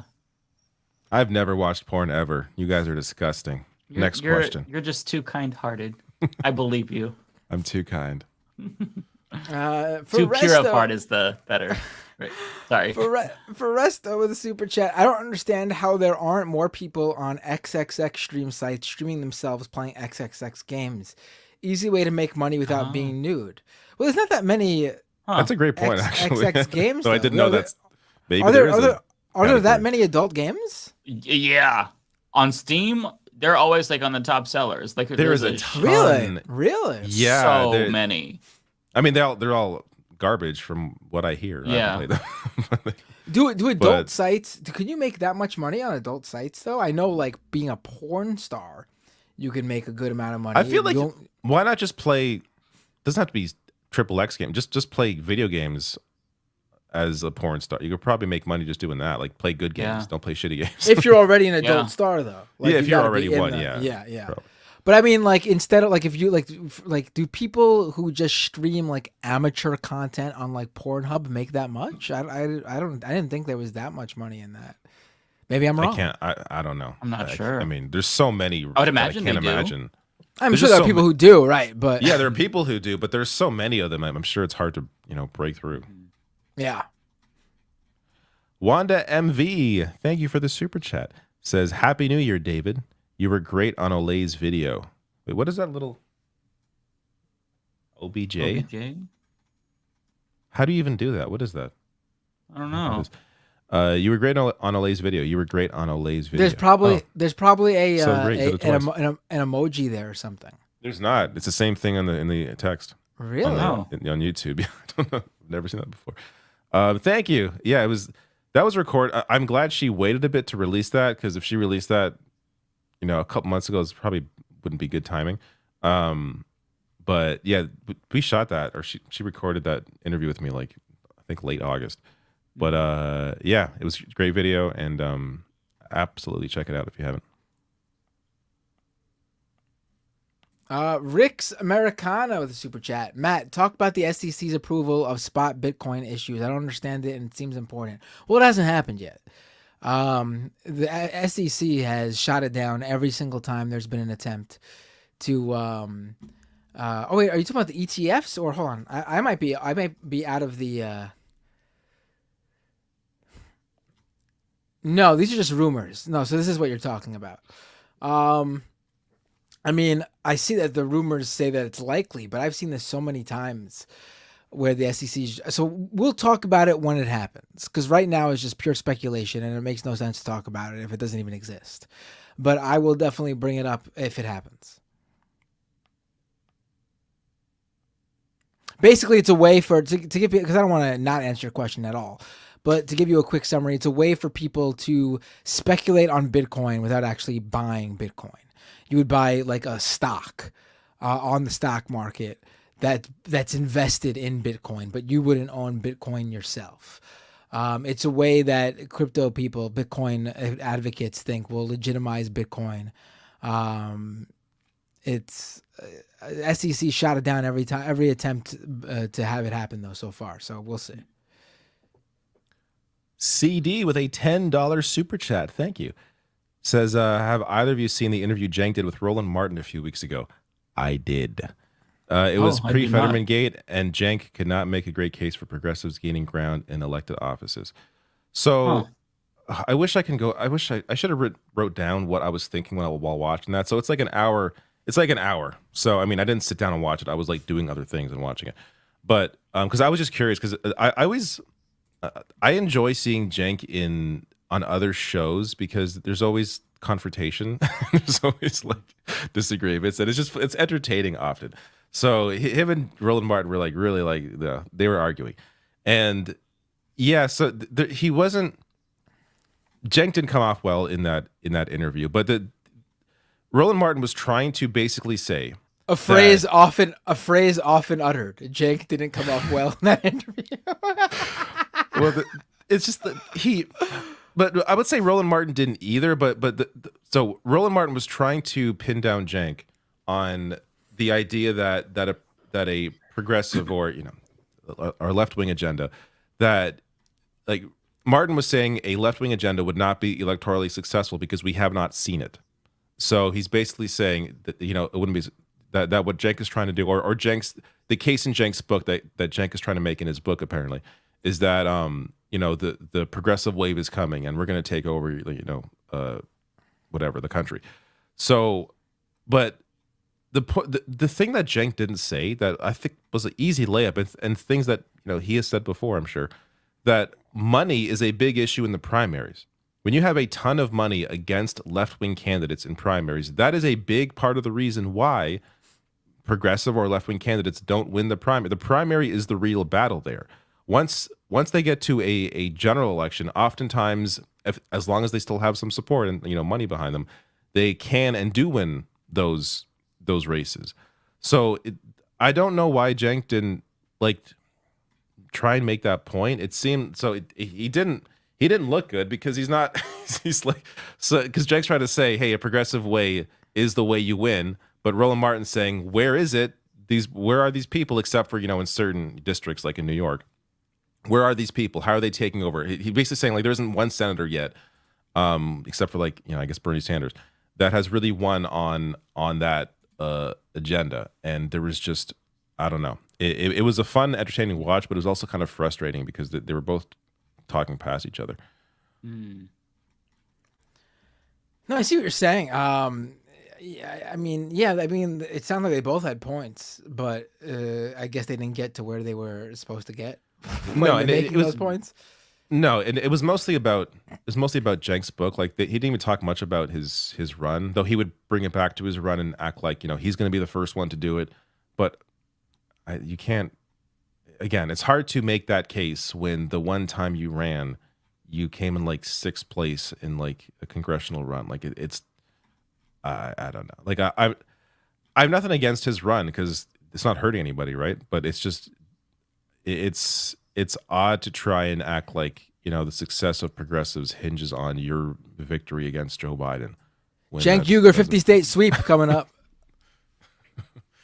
We're just not in that world. Bay Photo with a super chat. Binder, do you think we're going to see a renewed crypto run in 2024? I'm starting to see stories about Bitcoin rising again. I mean, it's definitely going to happen. I don't know about 2024, but crypto is not dead. It's going to have a resurgence at some point once again, and go after more dupes. Bitcoin has risen significantly over the past couple of months, but we'll see what that translates into. Should I buy now? No. No. don't I don't give any financial advice, but I'm also not going to tell people to buy. Mm-hmm. Oh, is this for me? I'm sorry. I'm trying to. I think so, right? For Resto, yep. For Resto with the super chat. Porn ads are taking over on social media. I've been getting them occasionally on Facebook lately. There was even one for a webtoon site devoted to CP. Oh my god. Jesus. I've not seen them on Facebook. I'm not saying it doesn't happen, but Facebook seems to be a little bit more careful, which, you know, it could definitely happen though. But yes, on Twitter it's become It's insane. Yeah.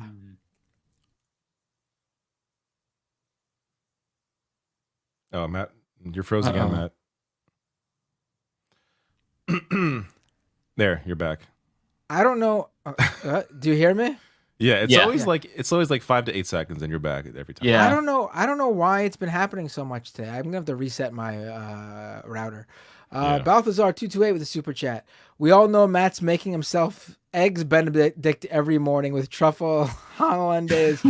I love eggs Benedict. That is like the one. Breakfast is like whatever, but eggs Benedict is like, yes, I will eat that. I don't eat breakfast usually, but I did have breakfast today because I was hankering for the Burger King croissant witch. They do a 2 for $5 croissant witch, which sounds good. Which is I get the ham, egg, and cheese on a croissant. I'm not usually a croissant fan either, but Burger King makes good croissants because it doesn't taste like a croissant. It just tastes like bread. Just tastes like bread, so it works in my favor. But yeah, I don't usually eat breakfast though. Balthazar 228, $10. Thank you, Balthazar. There's legitimately a game on Steam that has all the advertised puzzle games on mobile games. Interesting that they don't actually have on the mobile game. Okay, I'll have to look into that. That's interesting. Baba Is You blows all of them out of the water, though. I've heard of Baba Is You, but I've never played it, though. But I'll put that on my radar because you usually have really good recommendations. Although I still haven't played Return of Obra-Dinn or Return to Obra-Dinn. I don't know if you all have heard of this. It's this. That sounds familiar. It looks like a Game Boy game, but it's 3D and it's a puzzle game. Apparently, it's amazing. I bought it when it was on sale, but I haven't played it. Like I bought this like a year or so ago. I keep hearing nothing but good things about this, and Balthazar recommended that to me. I'll have to finally just play it. Oh yeah, it's got a 10 out of 10 on Steam. Yeah, like it's everybody who has played it just loves it. All right. This for me? I thought I had a Carla. Yeah, I do. Carla Blake, $1.99 with no message. Thank you so much. T-Types with a $10 super chat. Thank you, T-Types. Michigan Senate primary. Party fave Slotkin is a rich former CIA analyst, and her father sold ballpark to Tyson for $140 million. I attended a Hill Harper campaign meeting and believe he's authentically leftist. Interesting. I'm going to have to read up on what's going on in Michigan with the primary. Are you guys up on this? I haven't been paying attention to it. Why does Hill Harper sound familiar? Yeah, I was gonna say it does sound familiar. I can't picture a face, but I feel like I've heard the name before. American actor. Oh yeah, I've seen this guy before. Oh, he's the guy. There's like he's the guy who was offered. He's the guy. No, he's the guy who came out and said he was offered $20 million to primary to drop out of the Senate race and primary Rashida Tlaib, but he turned it down and went public with it. Yeah, that's right. Yeah, that guy. Okay. To do what he did, I think he's legit too. Yes. Yeah. Yeah. To go public with it, like to turn it down, whatever. But to go public with it to let people know what was going on, clearly knowing that could be used against him. I think that's legit. Yeah. Yep. This is not for me, but it addresses me. That's Matt. Unless it was no, it's not. Oh, No? I had to. Okay, it was redacted, so maybe they deleted the message. Maybe because they said drywall, they meant drawl. David with the southern drawl was everything. Rolling off floor, LMAO. Happy 2024, lefties. Happy 2024 to you, Verna. David probably also has some southern drywall on his house somewhere. Yeah, I might have some southern drywall too. So Ren with $5. Thank you, So Ren. Have you played Hollow Knight? I have not yet, but I really want to. It's personally a favorite, and I've heard of it referred to as a side-scroller Souls-like. Sequel is in development. Yeah, so I want to play either that or Blasphemous. I know that Hollow Knight is on Game Pass. Looks really good. Yeah, it's really pretty also. And I bought Blasphemous 1 when it was like $5 on Steam. I just haven't had the chance to play it, but one of those I'm going to play sometime this year. That's my goal, or both, hopefully. But yeah, Hollow Knight, I've heard it's amazing. Hollow Knight, I played it, I think, like an hour. I didn't give it a fair shot. I just wasn't in the mood for it. But yeah, I've only heard good things. Oh, not for me. Oh, this one is for me, actually. Foresto, $5. Thank you so much. A rare defection from giving Matt money, but Mike needs to go on the Flat Earth show and ask why she's such a coward for refusing to admit she's Flat Earth. See, I don't want to. I really like Candace. Like, I think she just looks like a sweet auntie or something. So I wouldn't want to be mean. She looks like she'd be. Honestly, she looks like she'd be a real bitch. Maybe it's that Southern charm, but like she I wouldn't seems want like to. She seems like a real. She seems like a real Karen. Let's put it that way. She'd certainly complain to your manager if the lightly toasted bagel she ordered was a bit too toasted. Or she'd be like one of the people. I used to work at Subway, so this was common. They'd be like, "I want mayonnaise," and then you put mayonnaise, like more, and they wouldn't say please. It's like more, and then you do another line. They go more, and they just be assholes. Maybe like that. No, I wouldn't want to be mean. I think that what I hope to extract out of this is some playful trolling, because I don't think that you can actually convince somebody who's a flat earther or get through to them. I think that if they are a flat earther, they're done. They're too far gone. So the best you can do is extract some funny content out of that and get some lulz. And that's my ultimate goal. I just got to play my cards right. I think this is for me, Ignar. Yeah, $10. Thank you, Ignar. Definitely going to dispute it in reference to their video getting copyright claimed about Bill Maher anti-vax, I think.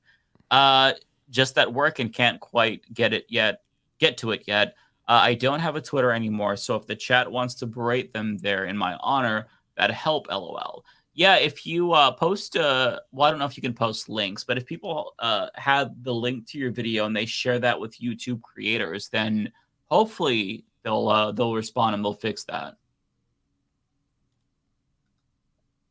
Balthazar228 with a $10 super chat. All the super chats are color coded. Blue. Oh, look at that. I didn't realize this. I have never realized this. Yeah, I didn't realize this. Blue is $2. Green is $5. Yellow is $10. As you can see, Balthazar gave 10, and his super chat is yellow. Orange is 20. Purple is 50. Red is 100 plus. It doesn't matter the currency. The colors tell you how much that is worth. Amazing. I did not know. Brilliant. I was always wondering why they were colored differently. I don't know why it makes so much sense now. Colors. Yeah, it makes sense, but I just never was perceptive enough to realize that they were color coded. I better see just red super chats everywhere, folks. I want to see blood red I want to see some chats. Red. Yeah. Tara, $5. Thank you so much, Tara. You're so kind. Happy New Year to you all. Enjoyed seeing your Instagram updates, Mike. Glad you had a good break. Hopefully you were able to rest. Yeah, I'm glad you enjoyed that. I had such a fun time. I relaxed, walked surfing on the beaches of Portland. Oh yeah. Oh yeah. Yeah, no, it was really fun. The doggies had so much fun. Although my pug Poopy, he's 10, so I had to carry him because we were going across rocks, and he's an older guy, but it was so much fun. He had a blast. I had a blast. Watched a bunch of movies, drank. Yeah, it was the mental refresher that I really needed. So yeah. Not for me. Oh, this one is for me too. I missed it. Bayphoto, $4.99. Thank you, Bayphoto. Money makes the world go round. Use these proceeds to buy Flat Earth Dave a snow globe or something.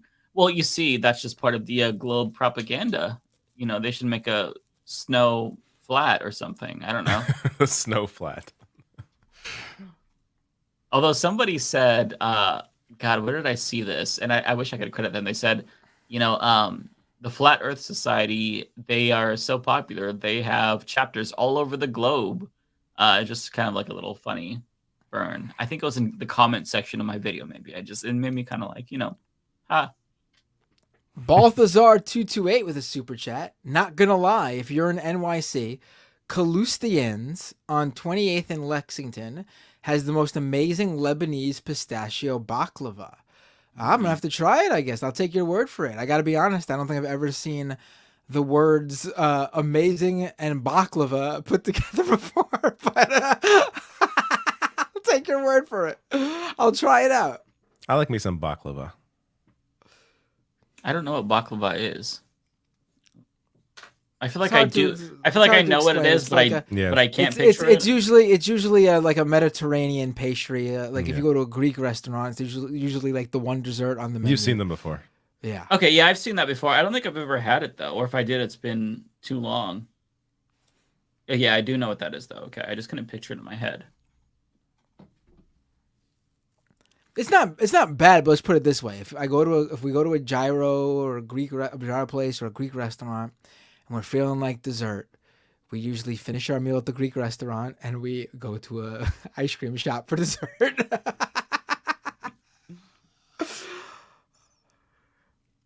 This is not for me.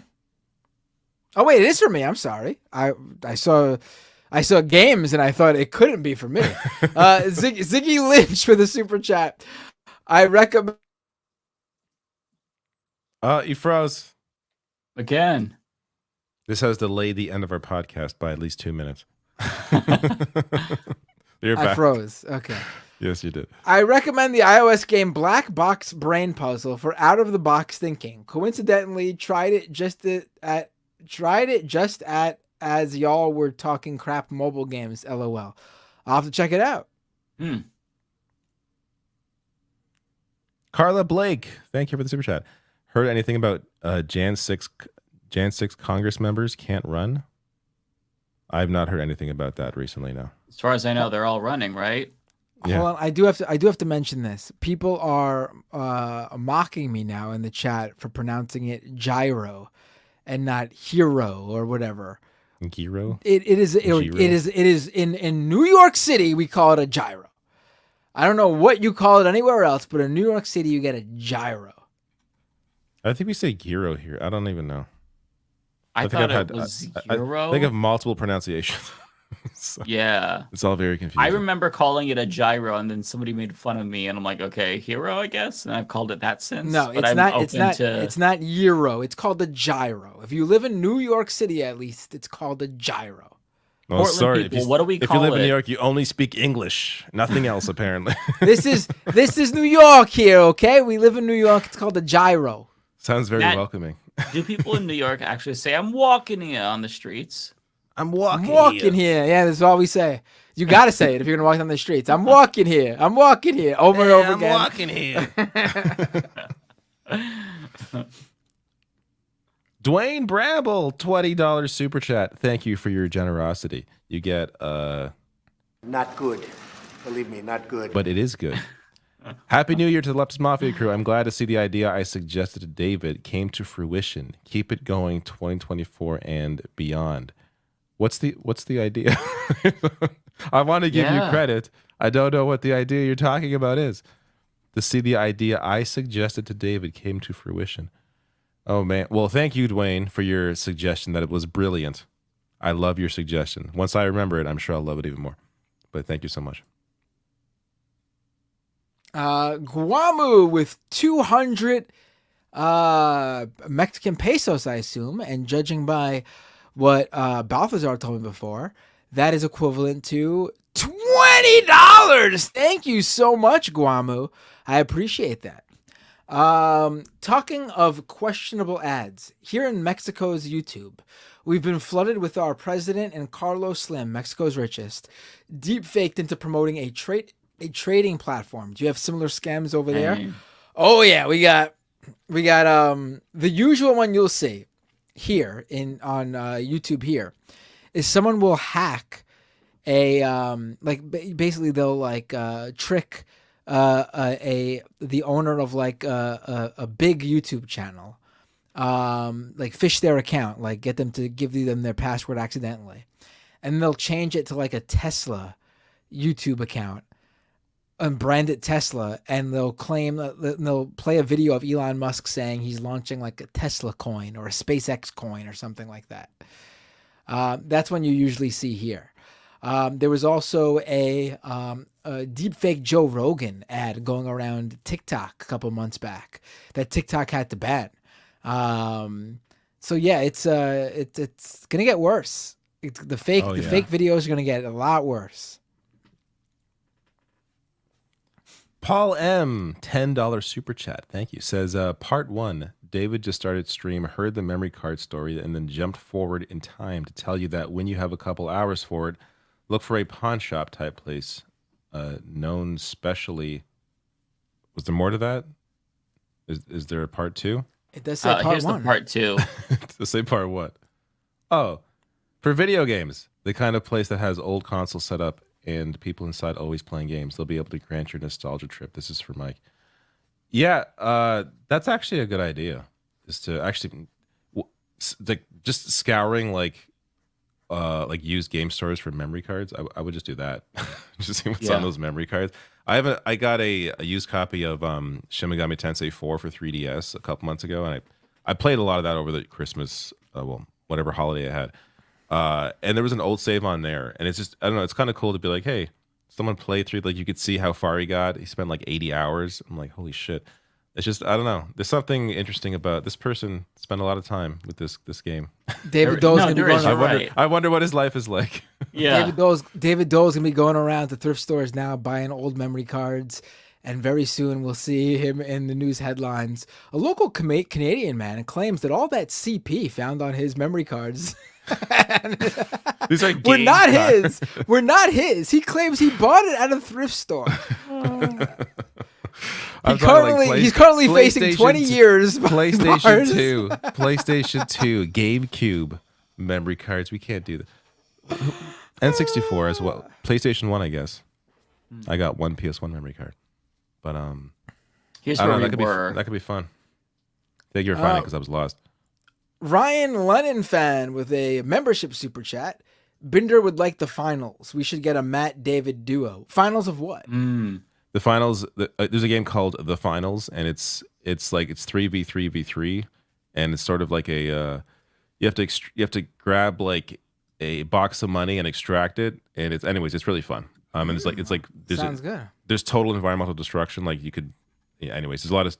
We talked about it earlier, but it's a great game. I'm too tired to explain it now, but it's a fun game. Check it out for sure. It's all.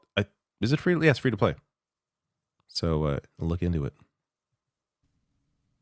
Is Matt frozen again? Yeah. That was weird because I heard you for the first time. For the first time, I froze, but also Mike froze too. But I heard you the entire time, and you were moving, David. You heard me the entire. Yeah, that's amazing. StreamYard must have realized you were speaking and prioritized your. I have no idea. Could have been luck. Maybe it's like an upload download thing. You were still able to download what you were seeing. I think I need to reset my router because it's just the way it's going up and down like that. Something definitely just needs to be reset. This is from Archangel, $5. I sent an earlier super chat when I joined the video chat late. Did you get it? So I talked to Archangel in the chat, and I did not see it, but I did find them with the follow-up, which is, let me see if I can pull it up on here. If not, I do have it, or I can just read it. Yeah, it might be hard to find it, but I'll just read it in my chat here. I had mentioned about playing Baldur's Gate 3 and loving the D&D aspect of it. I know you and David didn't find it as appealing, but I wanted to let you know it could be cool for you both to play it. Oh, right, because it does have co-op as well. Yeah. I mean, that would kind of be difficult also because we'd have to coordinate like the schedules are all over the place. Yeah, a lot of time for it. Like I wanted to. My husband played through all of Baldur's Gate 3, and it would have been fun. Yeah, it would have been fun to play it with him. He thinks you should have played with him. That would have been fun. Yeah. But then it was hard because it's like, when do we have time to like sit down for like a couple of hours and just like play something. We've been playing this game called RoboQuest, which is just a roguelite. It kind of looks like Borderlands. That's really fun. You can pick up and play 20 minutes, 30 minutes, and put it down. Things like that are a little bit easier. But yeah, I haven't given up on Baldur's Gate 3. I do want to try it eventually, for sure.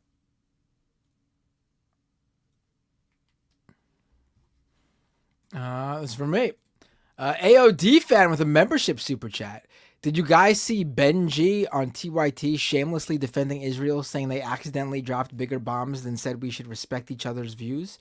Wait, what? I watched. I haven't seen this. Before the Christmas week of Christmas, I finally watched that the one people were telling me to watch with Jenk and Ben going at it on TYT over what Israel's doing in Gaza.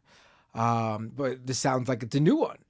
I would have to see this clip because I mean, what a ridiculous explanation. Yeah, that's if he actually said that. That's no, but that was Israel. That was Israel's claim. One of the Israel said that. Yeah, Israel said that. Oh, they actually said they accidentally. Okay, they said they accidentally used the wrong bombs when bombing a city. That's why there were more deaths.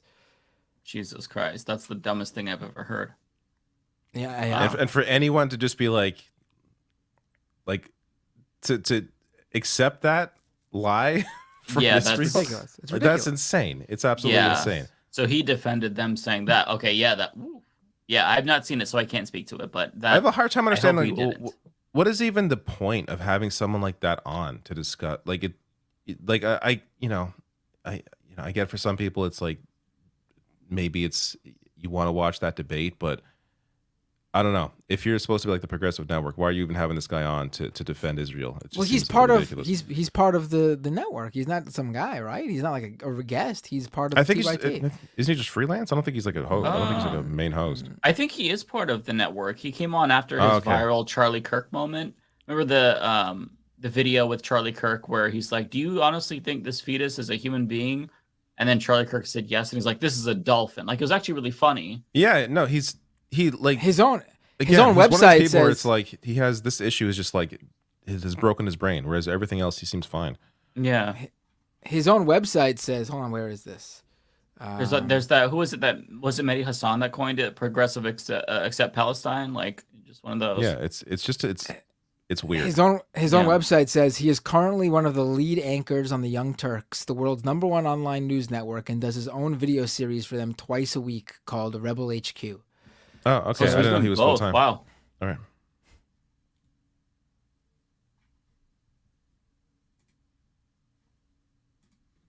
right. T-Types with a super chat. If any of you want to interview Hill Harper, I could get a message directly to his campaign for you through local activists I know. That could be interesting. I will keep that in mind. When is the Michigan primaries? March? I don't know. Didn't like a bunch of the dates change this year?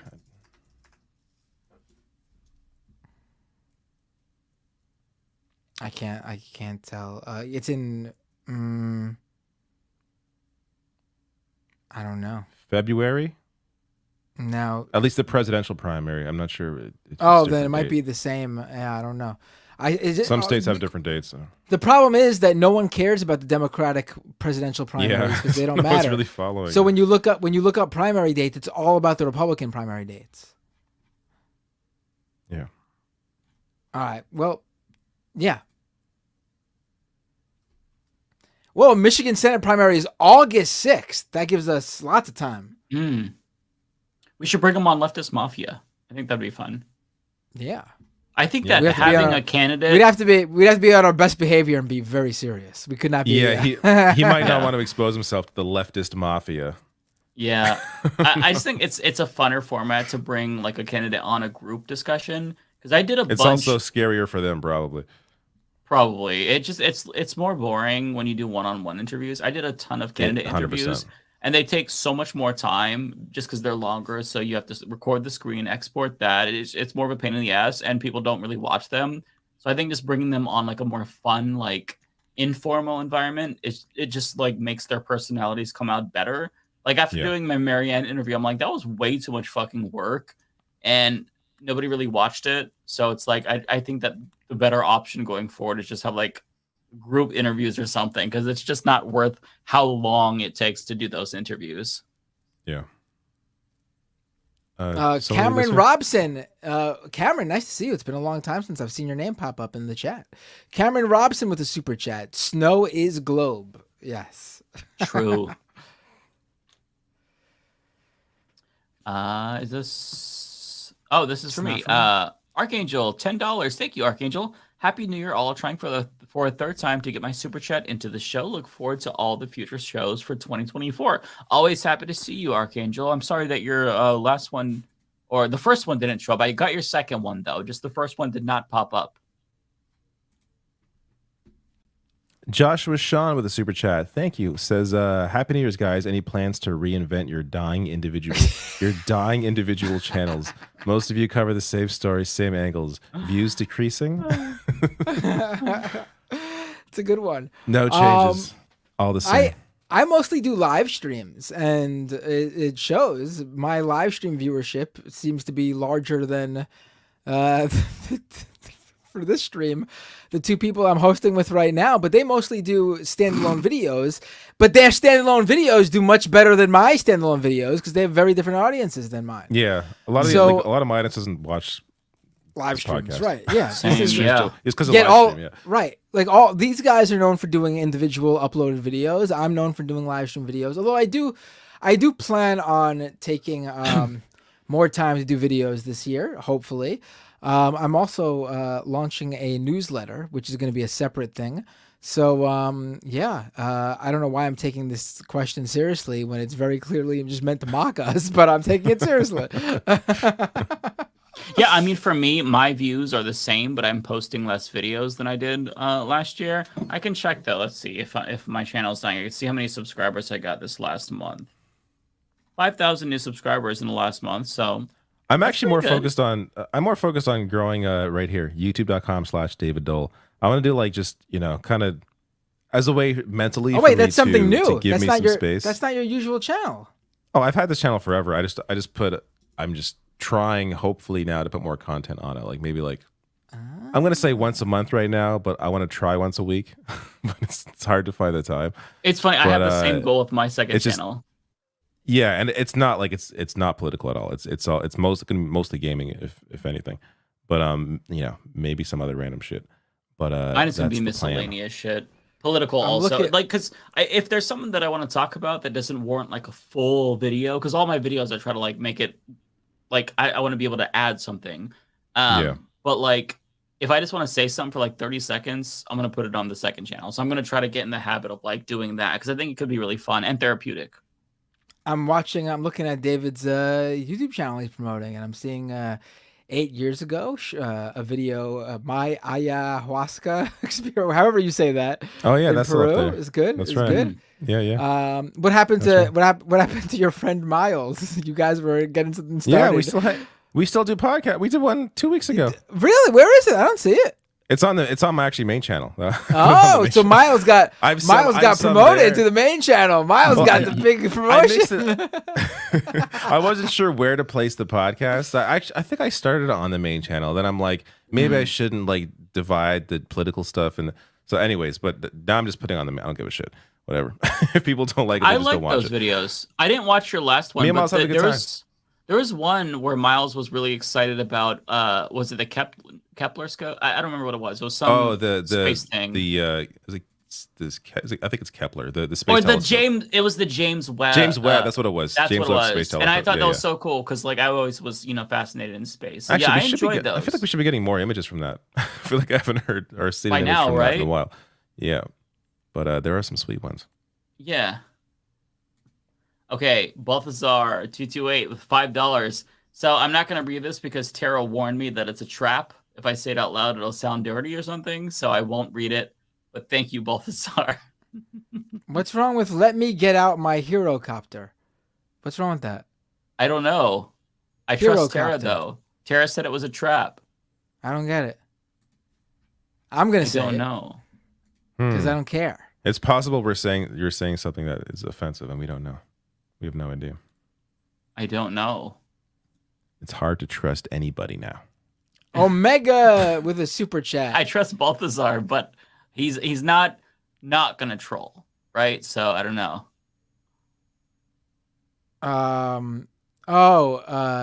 Gyrocopter versus Herocopter. Okay, I don't get what. Oh my god. Okay, and Tara is saying that walking here is a trap.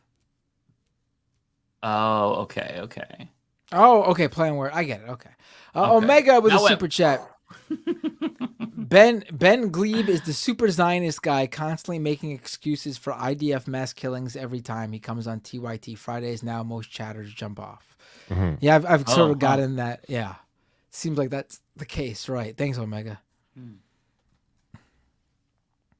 Archangel with $5. Thank you, Archangel, again. What do you guys think of the state DNCs basically giving Biden primary wins, taking other candidates off ballots? Pretty authoritarian of the DNC. Yeah, I mean, it's super fucked up. This is not a new phenomenon. They've been doing, whenever there's an incumbent, the party of the incumbent, states always cancel primaries, and it's beyond fucked up. I think that there should be requirements for everyone to compete in a primary, and not just like at the presidential level, in Congress too, where if you have a primary opponent, you need to debate them. It shouldn't just be any Tom, Dick, and Harry. If they get like a certain percentage, debate them. But like the fact that they're not even allowing people to make their voice heard when you have somebody as unpopular as Joe Biden is really egregious in my opinion. Like, it's not like if there was a fair competition, he would lose a primary because he's an incumbent. And unfortunately, that advantage is really strong. But for them to kind of just do that to kind of give voters the finger is really stupid and unnecessary and fucked up. So yeah, I'm with you. I think it's really fucked up and authoritarian, Archangel. It is so stupid of them because they're just making they're making a issue out of something that wouldn't be an issue. Like, right. It's not like Biden's gonna lose. Yeah, it's stupid. Yeah. Like there's no risk. Just let people make their voices heard. There's no reason for you to cancel any primaries, but they can't help themselves. Balthazar, $10 super chat. Thank you. Says, I find the fact that there's a flat earth global convention and conspiracy cruise called Conspiracy too funny. I didn't know that. I looked this up and it's because I'm like, is this real? And yes, there is. I just seriously? It's a oh my god. Conspiracy is this is from 2016, but I'm sure it still exists. Conspiracy is a 7-day cruise where fringe thinkers can discuss everything from crop circles to mind control on the open sea. Sounds riveting. I gotta say, it's clever. I bet it smells really good there too. All the stinkiest fuckers.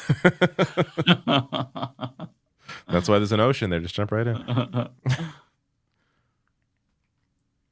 This is for me too. Oh shit.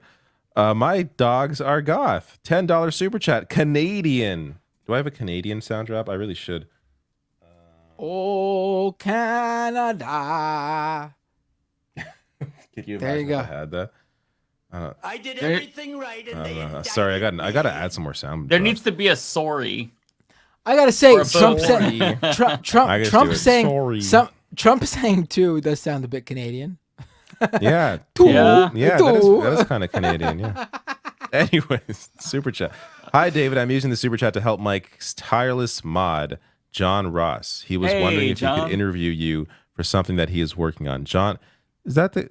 I think I was in Twitter chats with you.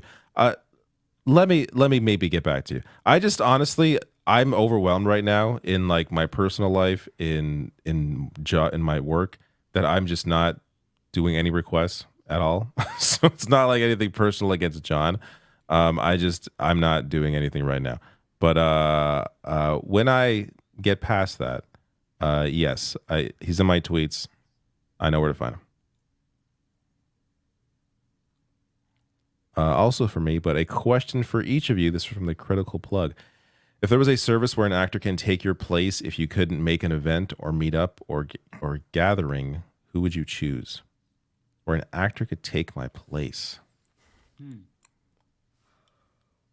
This is such a hard question because I don't know. I would choose Lil Nas X. Okay. I trust him. I'm not really like a celebrity guy. I don't have like celebrities at the top of mind. Do they have to be living? I would imagine if they're going to replace you at an event. It was just a question. They're not actually going to replace us, though. Yeah, but this is in this hypothetical scenario. Oh, I've got a good one for you. John Cusack. For who? For me? Any of us. He's great. He's a great, great lefty. David gives off John Cusack vibes. I could see John Cusack playing him in a. I like Tim Robbins. Is he still good or is he canceled for something? No, I think he's uncanceled and good. Oh, and also the actor from Succession who played. God, it's been so long now. The older brother, right? No, the old man. Oh, the old man. He's good. Yes. I'm blank. Yeah, he's good. I cannot think of his name right now for the life of me. But yeah, he actually read Rafat Al-Arir's poem after he died. Really cool. Who's that guy that's in oh my God, I'm forgetting that it's too late. The show I can't think of it now. It's not going to come to me. Oh. It's Manny Patinkin. Is that his name? I like him. I've always enjoyed Manny Patinkin. I think that Mandy. Him. I like him. So maybe him. I'm peachy in the chat. I'm thinking way too hard about this question. I know. Mick I'm Foley. Peachy in the chat says, you say anything about John Cusack, and I swear, we love John Cusack here. We are a pro John Cusack chat. Genuinely, like I actually really like him. He's a nice person. We're pro Q. Yes. Pro Q. All right, sorry, last one. Oh, also for me, Eric Miller, thank you for your super chat. Right now, somewhere, someone is creating a deep fake mic claiming the earth is flat. That's how you really get them. Yeah. Bring on the real mic, the flat earth mic. That would be funny. All right, that's it. That's the end. Nice. I was here for the whole thing. We did it. Amazing. First week back, we survived. And now it's 11:41. It's very late. Yes. We actually did this fairly quick. Honestly, sometimes these go a lot longer. We're on 3 hours. We started like 10:20. You started a little bit early? I made sure to start a bit early. Okay. Well, it's not going to last too long. Yeah. All right. Well, I will see you all the week after next, but I'll see you online, I'm sure. Oh, that's right. Enjoy CES. Bring back some souvenirs for me. I want a new television and sure. Yeah. Who we rating on Twitch, by the way? Do you want to raid all raid one person? I gotta open up Twitch. Oh, actually, I don't think my Twitch is working. Is anyone even on me right now? Oh no, it is working. Okay, I got a message during the stream from StreamYard that my Twitch wasn't streaming or something was messed up, but I guess it is. I have 8 people watching me on Twitch, so it's not worth it. Yeah, I have 16 people. I'm not gonna bother. I got 56. I'm not gonna bother. So I'll throw them over to. I'll throw them over to Amy. I'll throw them over to Amy EC3. Okay, I'll do the same. All right, Amy. I'm just gonna go. Bye. All right. Someone else has to end it. Bye. Take care, David. Okay, I'll rate her. And Ready? then I will. You press it? I did. All right, 10, 9, 8. You got that countdown going on right now? It's already done. We're ready to it's rock. already done. Oh, all right. Mm-hmm. All right, I'm sending them over now. All right, everybody. Have a great week. I'll see you all real soon. Take care. Peace.